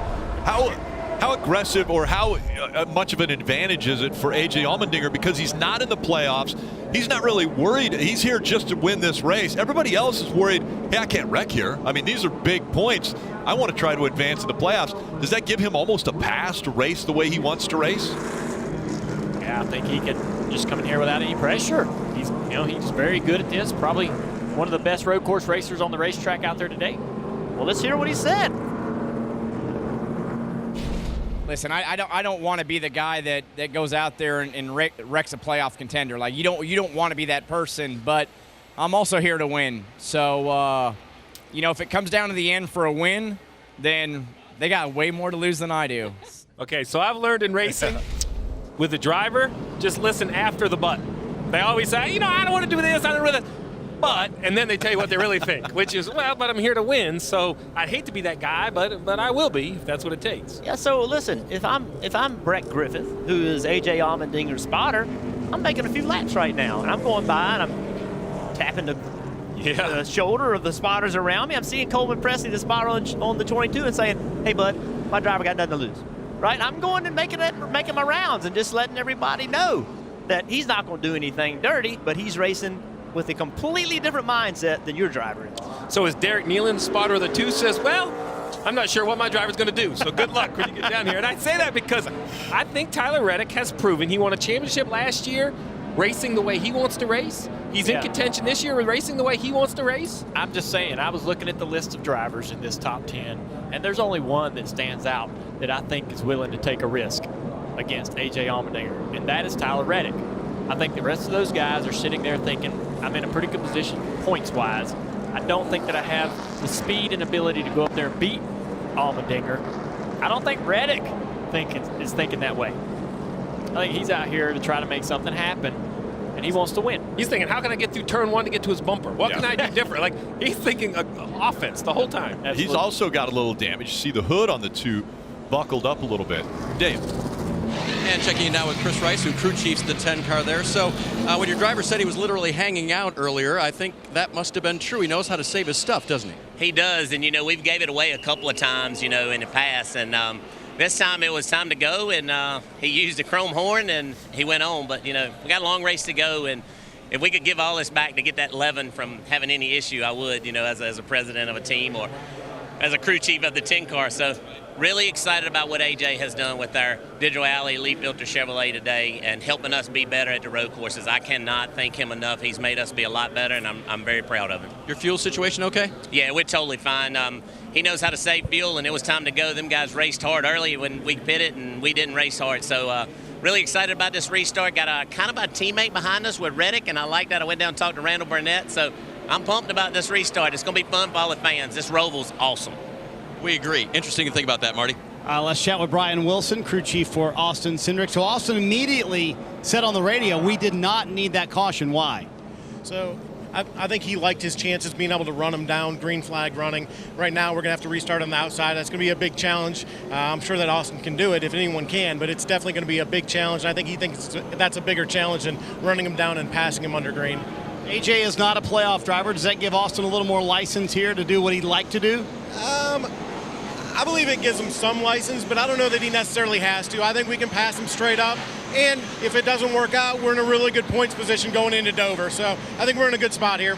No doubt about it. Austin Cindric's points. It's going to be a little tougher to do this, restarting on the outside of the leader. Well, let's flash back to the last time these two were running 1 and 2, Allmendinger and Cindric. That was Watkins Glen back in August. Cindric seemed to have a little better car and a little better tire. Was able to make the pass. Austin Cindric, that was his first win. He followed right back up with another win in Mid-Ohio, very next race. So 2 road course wins back to back. Now he's in a position where he could get his 3rd career win. It could come in the 2nd race of the playoffs. I just feel like if he can't, my opinion is his only option is to be able to make the pass quickly before they get back over to NASCAR turn 1 and 2. After that, I believe that Allmendinger drives away. But if he wants to attack, wants to win this race, I think he has to have an amazing restart and make this pass quickly. I don't know that he has the speed on the 10 car once we get half a lap in. Yeah, I agree. I agree completely. So guys, somebody needs to be shouted out right here. The 90 car of Alex Abbey, driver from Quebec, 2017 Penny Series champion, tons of road course experience, sitting here running 6th. That is a really, really good day racing against some very good race car drivers and very good equipment. Yep. I hope he can finish this off and have a solid finish. Yeah, he's been smart on these restarts all day long. He's got a 9th place finish in Mid-Ohio. Got Cole Custer behind him. I have a feeling Cole Custer's going to be coming with a little bit of aggression. Oh, you think with 3 laps to go, you might see a little aggression here? Oh, yeah. Well, coming up after the race, it's post-race coverage, followed by it's Breeders' Cup Challenge Series Super Saturday. And that will be right here on NBCSN. All right, Allmendinger in the 10. Once again, he has chosen that inside line. 22 of Austin Cindric will restart on his outside. Let's listen into team communication. Just from a point standpoint, right now we're showing that we would be plus 51 on the cut. So obviously I know you're going to be elbows up trying to do everything you can do, but P2 points definitely gets us in a really good spot for Dover. So I like that. I like that reminder. Go try to win, but yeah, big picture reminder. We're looking at a playoff championship. And coming back into the restart zone. Dinger, Cindric, 1 and 2. 3 laps to go. Cindric hard into turn number 1. Little contact made as they exit 1. There you see a little bit of space between Allmendinger and Cindric, and I think that's all Allmendinger needs. If he can get to the NASCAR Oval with that kind of a lead, it's just going to grow from here on. He came out of turn 3 very well. And Reddick is, yeah, look at Reddick. He's putting the pressure on Cindric. Crazy battles back here in the back of these guys trying to battle, trying to get every little spot they can. Just a couple laps to go, grabbing at crumbs. Oh, contact there. Harrison Burton got into the side. 43 cars around. Of the 43, and Preston Pardus is around. We also see the 93, Josh Balicki, has turned sideways. Will the caution come out, or will he be able to keep going? Pardus, he rolls it back down. There's no cars coming right now, so we'll see if he can get it fired back up again. He does. Reddick still close on Cindric here. How about back? The 9 of Gregson running the apron in turn 3 off the racetrack inside the 7. His teammate, Justin Allgaier. Be smart here, guys. Be smart. Preferred line is the 7.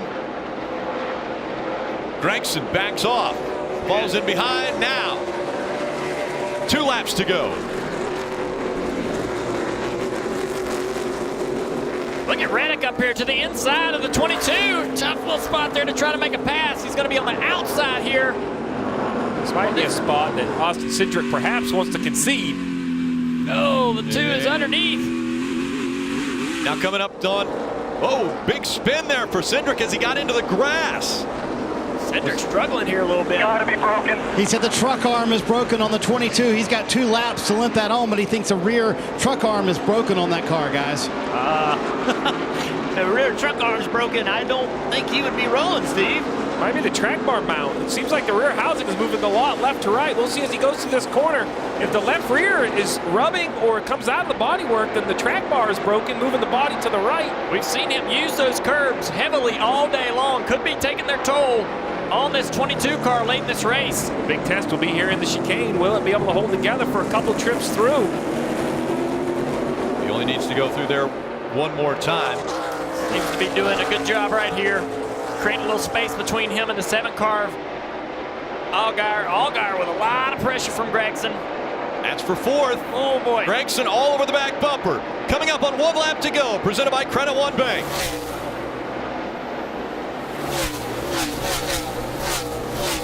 Allmendinger continues to pull away. Then it's Reddick and Cindric. Cindric now under attack from Allgaier, who's caught up to him in the 7. Gregson back there in a backup car doing a great job. He's a good road racer. Multiple wins in the K&N Series on road courses. Big gap now for Allmendinger. But then it's very tight. 3rd, 4th, 5th. Yeah, I think the infield course here is where Cindric's having his toughest part. Having the biggest problem with controlling this car and making time. Once he he's got some issues with the back of that thing, but once he gets on this particular part of the track, he should be okay. I don't know what it is, but something is definitely amiss with the back of the 22. You can see by the movement. Can he hang on? Less than half a lap to go for Cindric. Allmendinger comes into the backstretch. Chicane the last time. Will Rogers around. Yeah, crashing NASCAR 1 and 2. Christopher Bell was on the apron. They made contact. Back up front, Cindric clear through the backstretch chicane in 3rd place still.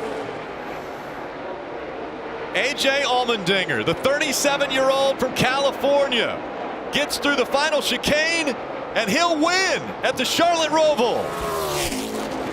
A.J., way to make us better at these road courses, boy. Nice work. You guys are awesome. Yes. It was Reddick, Cindric, Allgaier. Yeah, Brad, you're awesome. Thank you, everybody. Gregson all finishing the top 5.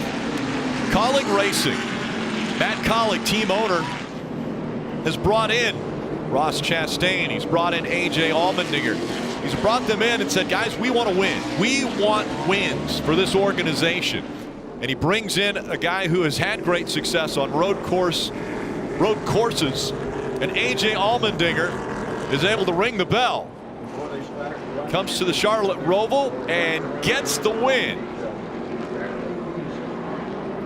His 3rd career win in the NASCAR Xfinity Series.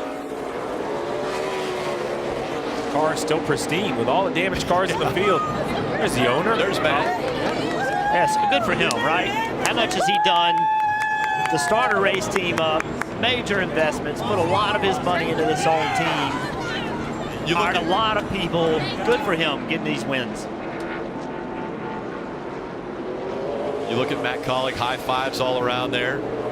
I know we have football coming up this weekend. Well, Matt Collick's familiar with that. Was a quarterback for the Akron Zips. Team owner now in the Xfinity Series. Full-time car with Justin Haley. They had issues early in this race, but it was A.J. Allmendinger who was able to persevere, played it smart early on in the race, didn't push the limits of the car, and Steve, as you mentioned, really pristine. Doesn't look like there's even a scratch on that car as he does the burnout right at the start-finish line.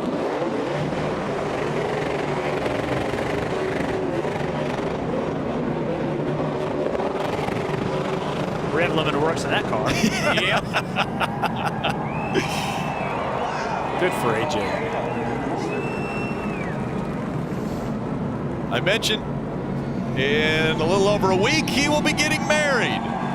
So I'm sure that Tara, his fiance, will be able to celebrate with A.J. Allmendinger getting the win in Charlotte.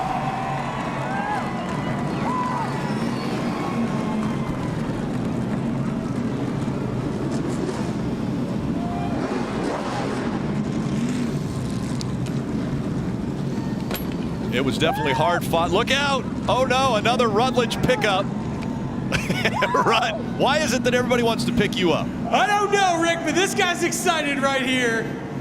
A.J. Allmendinger picks up your third career Xfinity win. You have shown, whether it's road course or oval or today when it's both, that you, when given the right car, can lead it restart after restart. Congratulations, you just won at Charlotte at the Roval. Woo! Damn, I'm tired. Thank you, everybody. Woo! Oh. Let me get my breath. I've been sick all week. All right. I can't thank Matt Collick enough, first of all. He's put his belief in me. You know, like, wanted me to come here and try to help build this team. God, the last time in road course, I've been gutted not getting my win, but I can't thank all my race team enough. Everybody at Collick Racing. You know, to have digital ally in the car, Death Wish Coffee, especially Leaf Filter, Matt Collick's company, so I'm out of breath. Take us through those last couple of restarts. Cindric was right there with you the whole time. But it seemed like you always kept your line. You knew exactly what you wanted to do. Hate that, but just trying to change restarts up enough every time. You can only do so much, but I knew once we got in clean air, this thing was good. In traffic, it was a struggle, but clean air is pretty badass. Hey, guess what? We'll see you in victory lane. A.J. Allmendinger, everybody. AJ getting the win. He's going to grab the checkered flag. One thing you have to remember is you got to pass tech. And AJ's been in a couple cars this year for Collick Racing that hasn't been able to make it through tech. Ah, he's going to go into the crowd. Look at this. Right up into the crowd. He said he was tired. Now he's climbing steps. Oh, look at this. There is definitely a present that you'll never forget. That young lady now has a checkered flag from the winner. That's Charlotte and a selfie. A.J. Allmendinger, also a broadcaster. Works for NBCSN, NBC Sports, covers IMSA. So much talent.